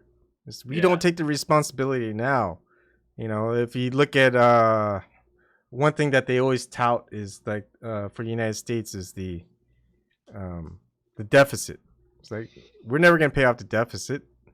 And then we just say, hey, well, you know, our kids will pay off the deficit. So we never take responsibility. Instead, we're saying that, you know, our descendants will take the responsibility to do it. And that's just like the worst thing you could do. As far as, I mean, it's a shit move, I think. You know, it's like, yeah, I'll let my kids handle it. You know, I'm not going to take responsibility for it. I just want to enjoy things as it is and let them worry about it. It's like, no, what?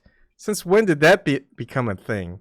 Like, we're gonna handle this now, so our kids don't have to handle it. That's the way it's been done for a long time before the last century, maybe. You know, before that, they've always sacrificed so their kids could aspire to something more. And right now, it's become the reverse.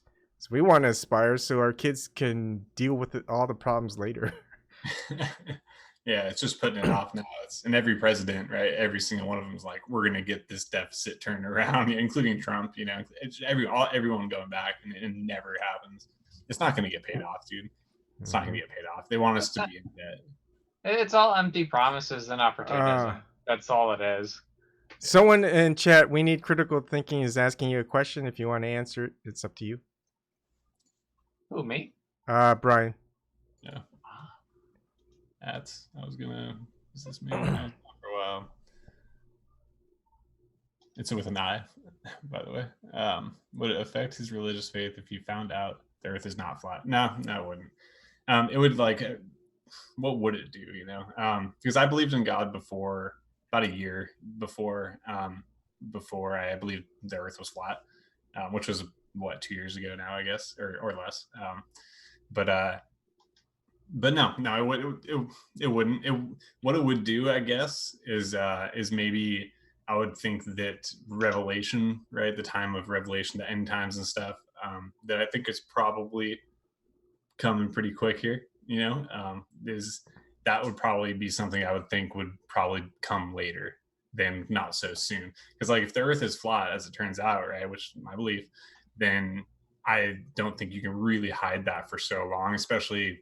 Yeah, there's some people that are coming to that conclusion right now, but yeah, if that was to come out full force, then that would be if the Earth is flat, which I think it is, then I don't think it's going to take that long, you know, for people to figure it out, for it to get shown. So yeah, I don't know. It wouldn't affect my religious beliefs, and really, my religious beliefs at the moment is pretty much just I believe in God. You know, like I believe in the Creator. I think there's only one. And here's one of the things I pieced together and have a question about is the mainstream religious narrative in the Christian sense of the Antichrist. And so the Antichrist is going to come, perform miracles, but because that person has performed miracles, he's not really Jesus returned, Christ returned, and then that you should do something bad to that thing. So it'd be like Jesus Christ came back again. Everyone thought he was the Antichrist, so they go ahead and sacrifice him like they did the original Jesus Christ, and we got a repeated pattern here. Right? It's like, just put that in people's heads. It's going to perform miracles, does everything that Jesus did, but it's not Jesus. So that's a good point, Antichrist. And so people are gonna be the ones, not the Romans, not the authorities. They're gonna have people sacrifice Jesus Christ because they think he's the Antichrist and sacrifice him. And, isn't that the most messed up thing that you could think of, of possible? And that's like the craziest, biggest, like, evilest thing that can be done is to manipulate people to destroying something that they cherish the most, or that they're supposed to cherish the most. Yeah. I mean, I think that's really funny to think about that, because that would just be a loop. Like, oh man. But I don't think that's the case or whatever. But I think that, like, the whole, like, it could be that, it could be like a transhuman situation, right, where somebody becomes, gets an implant, right? Somebody gets a Neuralink, throws that in, downloads all the stuff that they want or whatever, and all of a sudden they can walk on water or something, and then there you go, you have, like, you got the Antichrist right there, right? Because the machine, if you plant a machine in here and it learns everything, and then it realizes, oh, the Bible is just a story, I could literally just take the place of Jesus, and then I would be the savior, and I could totally, the machine could be like, I could fix it all and make it all perfect. Then maybe a lot of people with these Neuralinks, because the Bible says there's gonna be a lot of Antichrists, a lot of people saying they're Jesus, at least, and one Antichrist, but.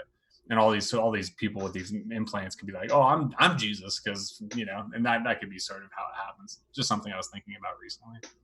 Yeah, but can you trust the mainstream religious? I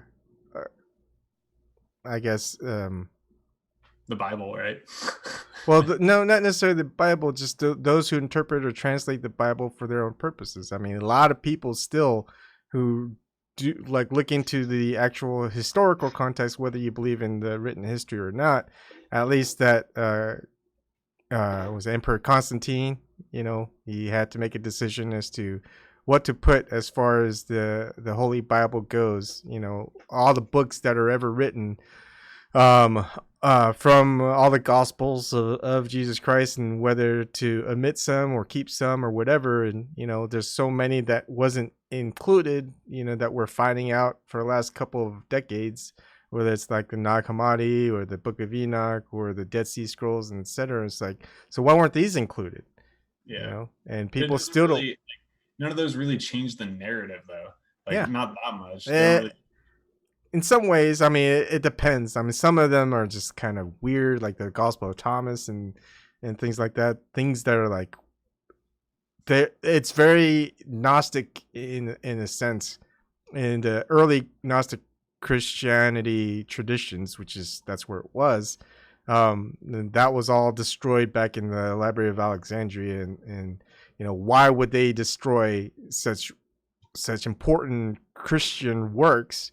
So early in the days of that religion, and where just a lot of books out there, a lot of knowledge.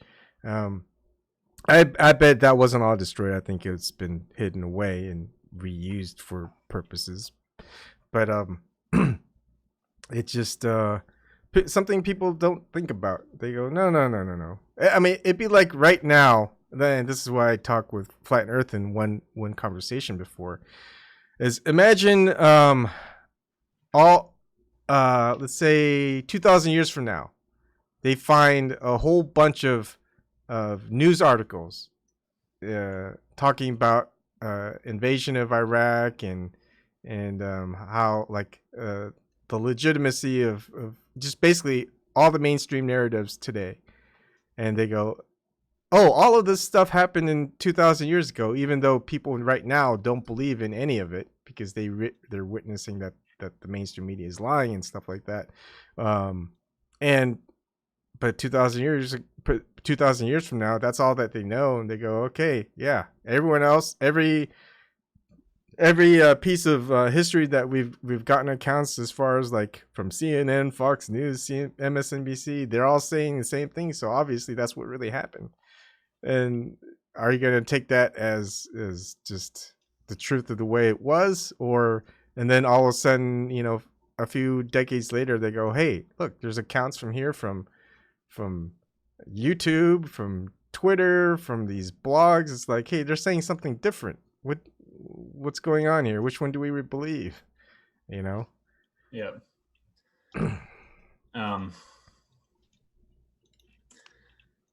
Yeah, I'm just responding to the chat. Oh. Yeah, I just well, whatever. Let me talk about what you said really quick, because like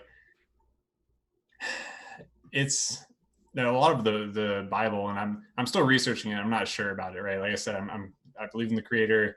And I'm also like I'm leaning towards Christianity is where I am, and and a lot of it is just because like it's what story, right? Because it's a story, right? And I'm like, does this story ring true to my reality?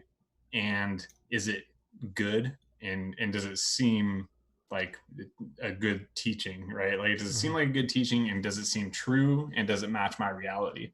And it to me, it does. To me, a lot of it really does, because it's forgiveness is such an important aspect we were just talking about, and that's literally what Christ is supposed to represent. It's like how forgiveness is the main virtue that's gonna But is bring it that back. forgiveness from God for your sins? And this is the sin, meaning of things that It's should all be of it. done. It's all of it, right? It's you want forgiveness. You want to forgive in your heart, forgive the person, right, that you wronged, and ask forgiveness from God as well. That look, I just want to be forgiven for doing this. I'm sorry for what I did. Like, But what's your end goal for having a belief in God?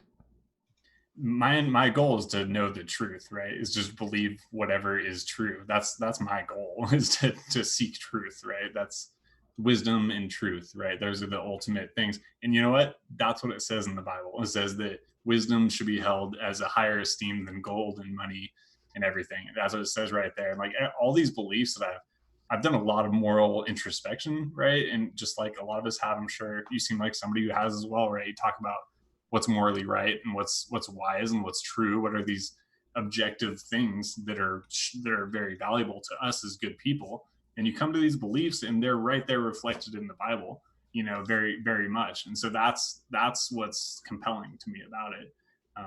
Yeah.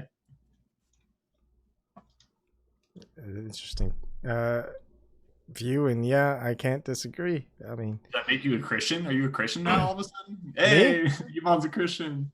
I've always considered myself as a follower of Jesus Christ or Yeshua Really? in some ways. Yeah. Oh, well, okay, his teachings and stuff like Yeah. that. Okay. And I always get back to look, when people first follow Jesus Christ, it's because of his teachings. He could have lived his entire life not teaching and just say he was son of God. Would have people have followed him just say he's the son of God, so follow me? Not necessarily. I mean, there's something out there that he taught, which is the truth.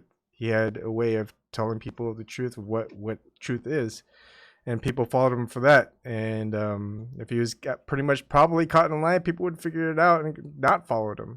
That's usually the case. We follow people who we think are telling the truth until we find out that person's not telling the truth. But some people will still follow people who tell lies. And then it wasn't until, and especially Thomas, one of his disciples or apostles, was called Doubting Thomas. You could call him agnostic. Most people call him an agnostic, and was not followed him for his teachings and witnessed his resurrection and go, okay, you are what you say you are, so I'm not really doubting anymore, type of thing. But anyways, it's whether it's they followed him for salvation and all of that stuff, that could be the case. But I think what they passed on was his teachings. They could just said he was the son of God, period. Saved us all, period. All you have to do is believe in him, period. That's it. Why all this hundreds of pages of text and all these little sayings and teachings, and whether it's 100% true literally, or if it's what are those other things? Gosh, I can't remember the terms. But right, it's they followed him because of his teachings. What's passed along was his teachings when he was alive, when he was teaching others. So that's what I focus on. And if I don't, if I learn something from it, good. If I don't, if it doesn't find any use for me, then I discard it. I mean, that's kind of what finding the objective truth is. We don't keep adding to it. We we we Discovery. we sculpt, we whittle away all the layers and find out what's underneath it all. You know, we find the most common trait, the essentialness of what it is, down to the essential part, not the unessentials. But then when we look at it in hindsight, the actual part itself, the being, is a sum of all its parts. So while we are scraping away at the layers to get to the central truth, we realize that the truth is the entirety of the thing. So it's kind of it's very, very Tao in regards to a lot of things, where it's a weird full circle.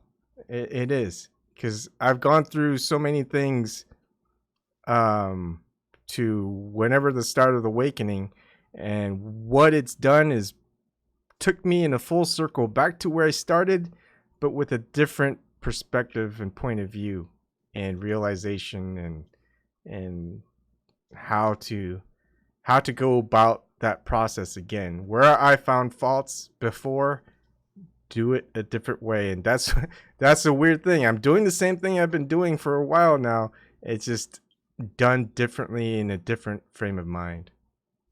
Yeah. This guy was talking about Zeitgeist. It was a good movie, you know, and it's like a documentary. Basically what it does is it takes a bunch of old religions. It was really good. It really was, like, but it came out, it talked about all the old religions and a lot of the symbology and a lot of similar stories and stuff. Mm-hmm. There were in a bunch of old religions before the Bible, Mm-hmm. and the Bible did a lot of the things that were exactly the same, just like a little bit different. It's basically what it means, which I'm going to relate to something.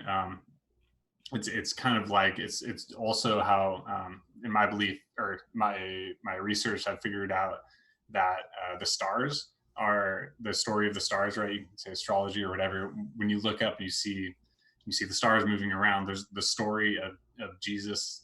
The story of Jesus is written in the stars. There's videos you can watch. That's just what I believe now from watching all this stuff. So that both of those things, the fact that there was very similar religions in the past, and the fact that the story of Jesus is written in the stars, neither of those things make it untrue. That make it so that there isn't an actual possibility that Jesus Christ himself, as in flesh, lived and did all of these things. Yeah, it's just kind of a point worth making, I think. And I don't know if you've looked into that star stuff, man. It's really interesting. It's really interesting. Yeah, the Three Kings and the winter solstice. And all this stuff. Died for 3 days and rose. You're like, dude, okay, like, so it is there. It's and that's just some of the stuff. But like, it's like, man, it's written. And one of the things that is essential to a lot of those mythologies preceding the story of Jesus Christ and the story of Jesus Christ himself is the repeated cycle of the death, the resurrection, and the rebirth, the coming again. And every instance, there's a repeated cycle. So there's always a new cycle. So everything that happened is going to happen again, but it's going to happen in a different way. And when that happens, it's going to be the same thing. It's going to be like, oh, this happened. It's going to happen again. We don't know when. We don't know how. We don't know why. But it's going to be foretold for some reason. And that story becomes repeated. But what's interesting is, will we witness it? Right? Will everyone else here? We all want to be around when it happens. I mean, we those that passed away before us most likely aren't going to witness it the way we witness it. But again, is it going to be witnessed? One thing I was thinking, just randomly, like, I mean, this is kind of whatever, like, will we witness it, right? Maybe all these people, like, if the population growth is truly at this staggering rate of 80 million people a year, dude, maybe this whole thing is like, when you die, you come back as a little kid, right? And like right now it's happening, right? Anyway, where all the people who lived in the past are just getting reborn into little, kids or whatever. And then all of a sudden, like, now that we have like 10 billion people, all of a sudden, then everybody in existence who's ever existed, their soul is living and can be judged and grieving. There you go. Just a thought. No, it's the part of life is just to be amazed at life, right? We don't get amazed at death. Like we just see a death as something that's maybe sad and maybe frightening, and but we don't see amazement in death. We see amazement in just all the life that's around us, and just the things that we see. Whether we're amazed at it, we're still kind of kids at heart, or when you have kids and you just see the amazement in their eyes and just how the way that they look at things as far as the world, and when you're just kind of going through, oh, that's happening, I guess that's okay, that's cool, I'm gonna keep playing my video game. Like, for example, like fireflies around here, they light up, people call them like lightning bugs or whatever, and it's amazing because they look so cool. They're just glowing on and off above the lawn, and it's like near twilight, and it's just my daughter, my son are out there just like holding them in their hands, and it's lighting up in their hands and flying off, and just how they could just emit that light, and just how beautiful it looks. And probably one of the only flies that I like, because they don't bite, they don't bother you, they don't like get in your face and stuff. It's but it's like an amazing thing to witness, and a lot of people take for granted, and they may not even, they'll see it and they go, okay, time, I guess I'll go watch football now.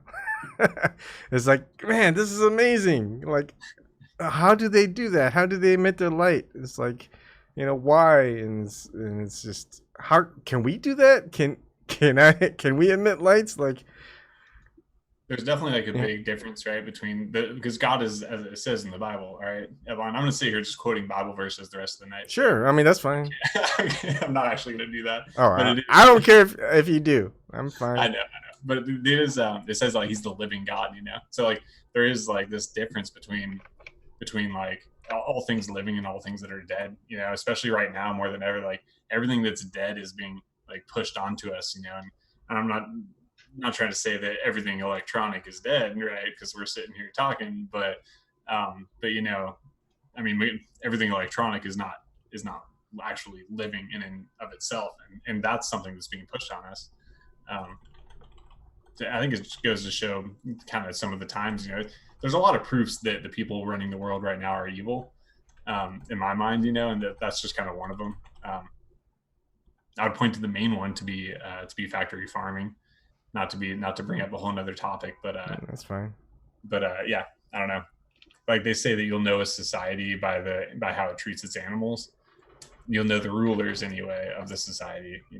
Yeah. And, it's hard to say that evil doesn't exist when you look at factory farming, and it's impossible to say that evil people aren't running the world when you look at that, because they allow it to happen. It's insane, dude. Something like that can't. Yeah, but what about the people who aren't running it, but are the ones who are cogs in the wheel?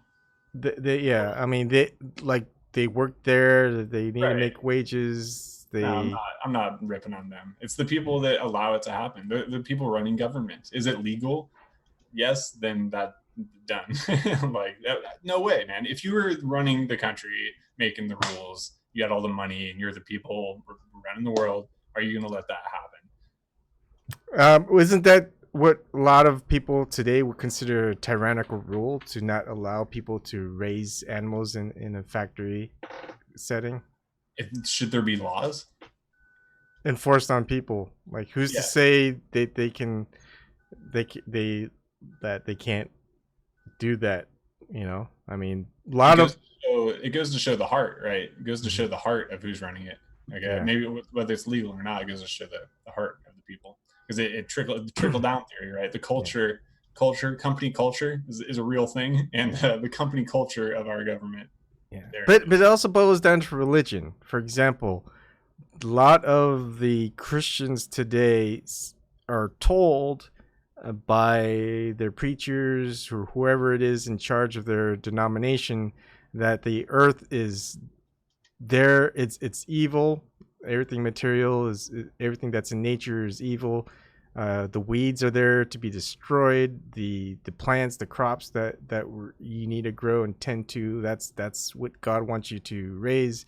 And all these types of animals, you can eat and not eat, and they're yours to do what you want. And that's just the mentality of some of the beliefs that of the Christians that we have today, is that the earth is theirs to trash as their will because it's evil, and if they're trashing evil, then that's good. And opposed to maybe the Gnostic Christians, the early Christians, is the nature should be revered, that the nature provides for you without you having to plant.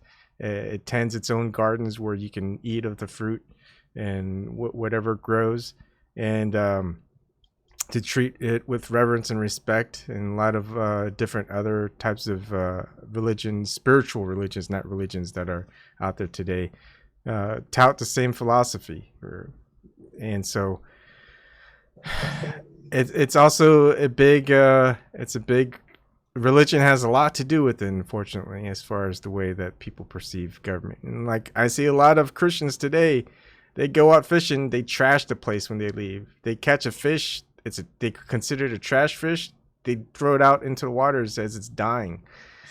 And for me, I say I'm a vegetarian, but I'm what my wife considers a huntitarian. Like if I fish for it, if I hunt for it and kill it myself, prepare it, then that's what we'll do. But we're not gonna eat from like the store-bought stuff. And yeah, which is beautiful, dude. I mean, you should be commended for that, because that's, I mean, if you're not, your money creates a thing, and if you're spending your money towards, factory farm animals, which I do sometimes, but yeah, no, I mean, you're doing a very good thing there. It's pretty much, as far as palpable, realistic, firm things that we could talk about, like that is really, in my mind, that's the best thing that you could do, period. So, whatever, keep doing it, man. It's good.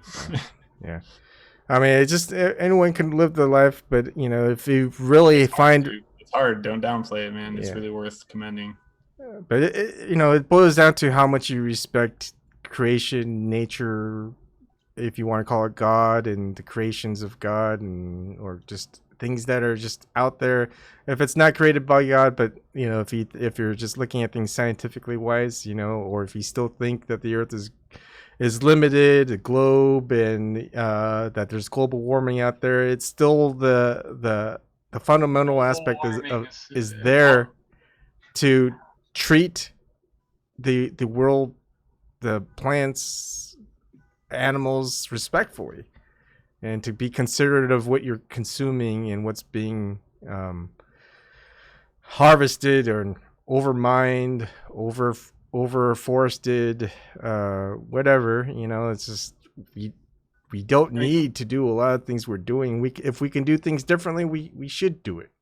We shouldn't take the easy way of doing things when we now have the capability and technology of doing things differently, because we can do it easier.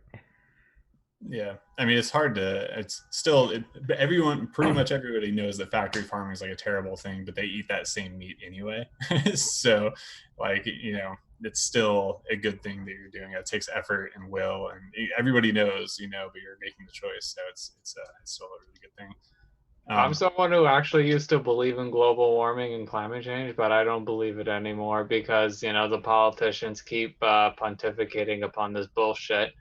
Yeah. And they just want to do is make that opportunistic money, but they are fucking up the environment. Then that matters the most, opposed to, what the politicians are fucking lecturing.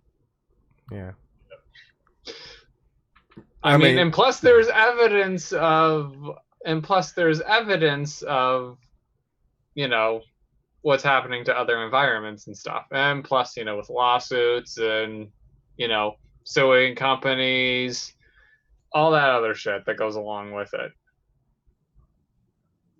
I was looking at the comment section here a little bit, and they said this guy Bob was talking about how the Spanish came in and like messed everything up, right? Slaughtered locals, enslaved others, and imprisoned and imposed their church on them.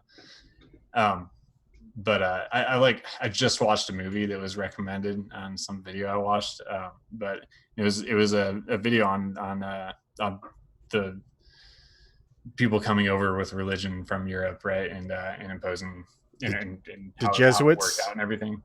What was it? Jesuits? Yeah, exactly. Yes.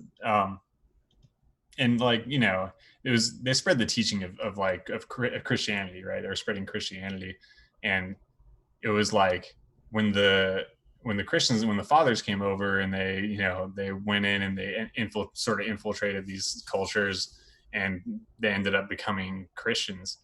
They like everything was going great, you know, until the king got involved, right? Until the kings of these countries got involved, and they were like, oh, wait a second, you just civilized like this whole area, and now it's all working and making like lots of food and lots of like things they could use. Resources, yep. Exactly. It's becoming profitable, and it's something that it was becoming profitable to them, and then all of a sudden the kings wanted to dip their hands in it and stuff, and they really what they did is they introduced the tax, you know, the tax to go to the kingdom instead of the tax to go to the church. You know, when it was going to the church, when the church got 10%, right, when they got that just exact 1/10 part, it's a very natural thing, right? When you're like, oh, it's just 1/10 of 10 fingers, they get one because the church, and the church gets built, and then they spread the religion, and everything gets good, you know. And it seemed like it was working, you know, and maybe it would have worked and been a great, fantastic thing if the king with all his slaves, right? They had all these slaves and stuff when they came, and they just sort of you know, made slaves out of everybody. And that's what money does, man. That's what money does is it makes a slave out of everybody. Like the more I think about money, man, the more I'm just like, I get sick of it. It's like when you go to a restaurant and you have money, you have $20 and you're like, make my shit, right? Make my shit. And then all of a sudden what? Then they're your slave, right? You just made somebody your slave, and all this niceness they're doing to you is fake, and all this, oh, thank you, I appreciate you so much when they help you and stuff. It's kind of fake because you're making them do it either way, you know. And it's I get sick of it, man. I get really sick of money sometimes. And to me, it's and of course we all know that it's all coordinated behind the scenes by the insiders. Like entire countries, especially the United States, we don't need to rely on bankers printing our money for us. We don't need international bankers. We don't need a Federal Reserve. Banks by themselves do not produce resources. They just produce one thing. It's just currency. Now, like, what's weird is you have a country that owes, but who's going to enforce it? Like, look, the United States fought off during the Revolutionary War the most powerful empire of the known world, which is England. They fought them off with the help of maybe Native Americans, some of Native Americans, with the help of the French, some of the French, you know, just a couple of allies here and there. But, you know, they fended them off. And the written account of history goes, well, the United States is in debt. The 13 colonies fought off the British Empire, and now they need money. And it's like, why? Yeah, you got all the food, you got everything you need. What the hell? Yeah, you've got resources, you got your own army. Who's going to tell you otherwise that you need to pay up or that you needed money in the first place? Oh, you could, yeah. I mean, it's just one of those things when you think about it, like just the way that the official narrative, official story goes, doesn't make sense at all. It's like just borrowing money from an outside source to raise an army. Now you've got an army, and the army, you have your own land. I mean, that was the biggest bargaining chip of any person who served in an army. It really wasn't the money, it's land. I mean, that's like in the old feudal system where that's how lords were made. You were a lord because you owned land.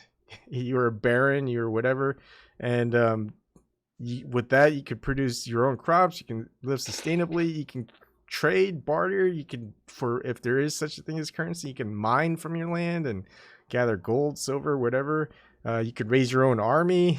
I mean, your own or slaves. You know, that was the thing. You know, a lot of landowners own slaves, and it's like they have all of this. Is why allow your own country to have your own currency based off of someone outside that has nothing that can stop you. It's not like all the international bankers say, hey, this time we want you England, you want you Spain, you want you France, all to take over United States of America. We're going to pay you this money. It's like, you know, are they going to do it? It's like, just money, you know. It's like in the United States, it's like, why don't you just force why don't you just tell America that they need your money for you to print it, and you know, otherwise you're gonna like, you just fought off the largest empire. You know, you've got your whole army, you've got your own land, you got your own resources. You don't have to rely on imports. You know, people want what you have to export. People will give you, you know, trade, and it's like, nope, let's pay off all these other countries and all this other stuff, and we're in debt, and let's just have the bankers take control. It doesn't make sense at all, and that's the way it played out, and it's just very, very sketchy. I just can't think of it in logical terms. I mean, they have their own little, but people will come up with stories to add on to the history that was written. And it's like, well, where's the source? Oh, it's from this written account. It's like, okay, so how do we know that written account is the way it was? Where's the governmental source? And they go, oh, there is no governmental source. There's maybe letters, maybe that was talked about here and there, but they never talked about it. And you know, you look into the whole Federal Reserve, how it was moved towards that, and it was very fishy as well. They convened in a time where everyone was not around, past it, and it's like, oh, okay, that's weird. And then you've got the conspiracy theory of JFK being assassinated because he wanted to print silver-backed money. You know, there's a lot of conspiracies as to why they assassinated JFK.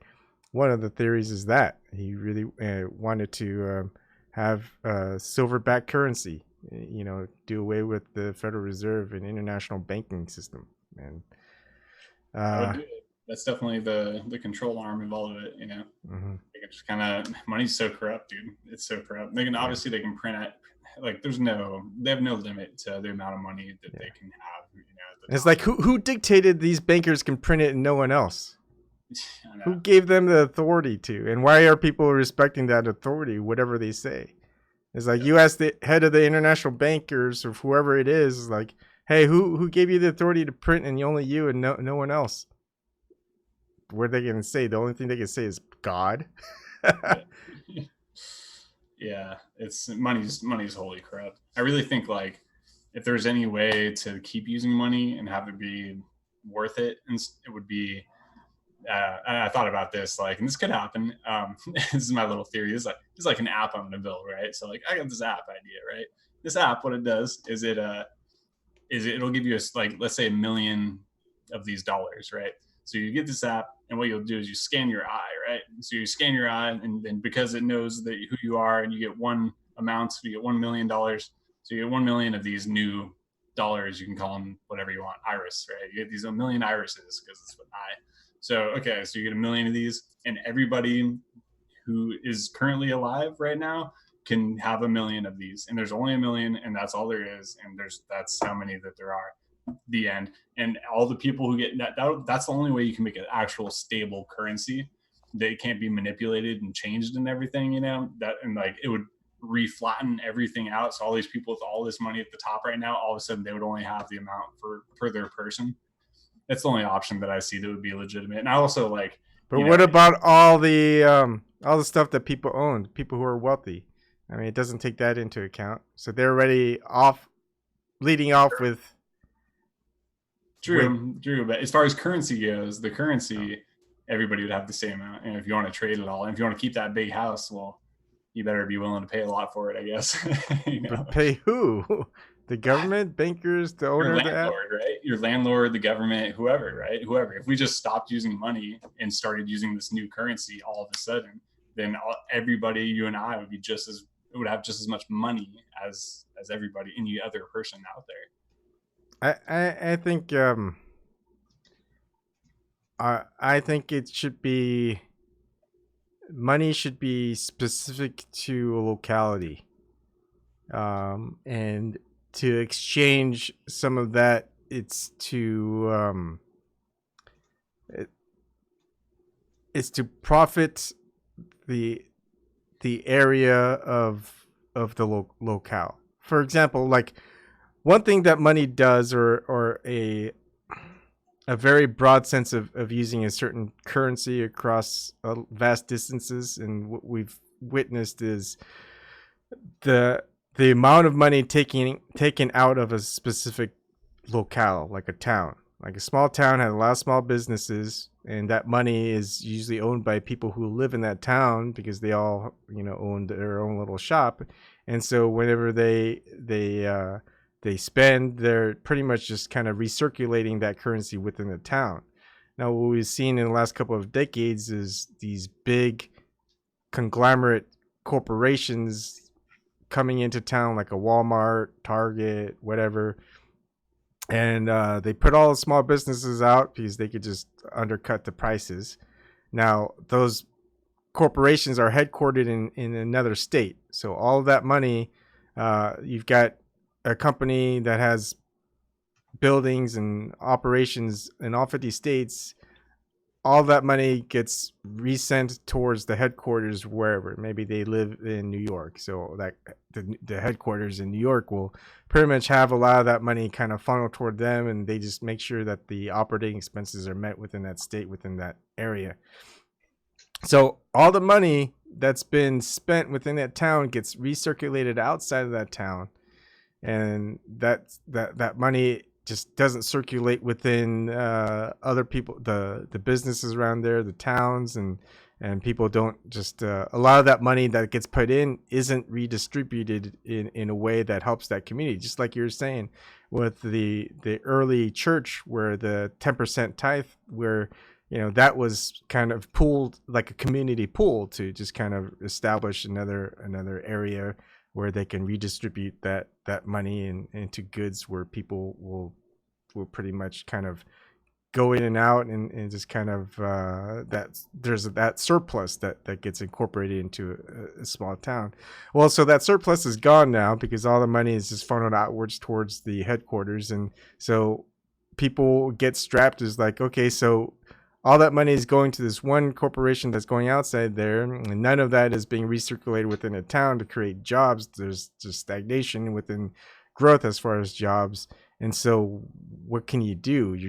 Your resources just slowly being drained away outside of the town, and it just gets worse. And that's what we're seeing. We're seeing a lot of towns and cities just being dying off because all that money is being funneled to more richer states that have more less strict corporate taxes, and I think to set up something where it's locale specific, whether it's by county or by I think that might be easiest.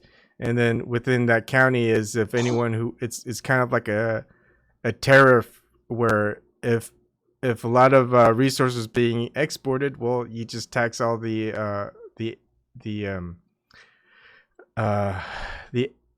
exports to wherever it's going. So you kind of make up for all the resources that are being exported out. That way you can have that money within that county still being distributed to locality. And that way you can't have these big monopolies across the entire country, much less the globe, or Sorry, the plane, the flat plane. You know, so I mean, that's just kind of one thing, because that used to be a big thing. You know, back in the 80s, I'd say 80s going into the 90s. It's like we're seeing this big monopolization of big companies taking over smaller mom and pop stores, and a lot of teachers and I don't know what you want to call them, but they would just keep touting, hey, let's not do that. Let's keep the money circulated within these towns and cities, and not have them just kind of funneled out. And if they are, you know, have repercussions of it. And that was kind of like the same problem that they had back in the 13 colonies with interstate commerce and stuff like that. They had to figure these things out, and it just it was one of those things where people had it right, then they made it wrong, and now they can't take it back. And that's the same thing that I stress with the freedoms that we have. Once you give up a freedom, it's hard as hell to take back, because you're giving away your freedom. Now you're reliant on someone else to provide your security. And then if they abuse it, what are you going to do? You don't have that freedom anymore. And so it takes a revolution to get those freedoms back. And that just means more death, more killings, you know, in the long run. When we could figure things out with the freedoms that we have the freedom to think. We have the freedom to try out new things. We have the freedom to change things within a certain area. You know, it's like if it's a problem in an area, the people who are living there know it's a problem. They change things in their own way. It's not like you know, a small town in Alaska does things a certain way and it works because they just have a small town. It doesn't mean it's going to work in New York City. Yeah. What's that one quote? People who are willing to give up their freedom for security deserve neither freedom nor security. Yeah, that's Ben Franklin quote. There you go. Yeah.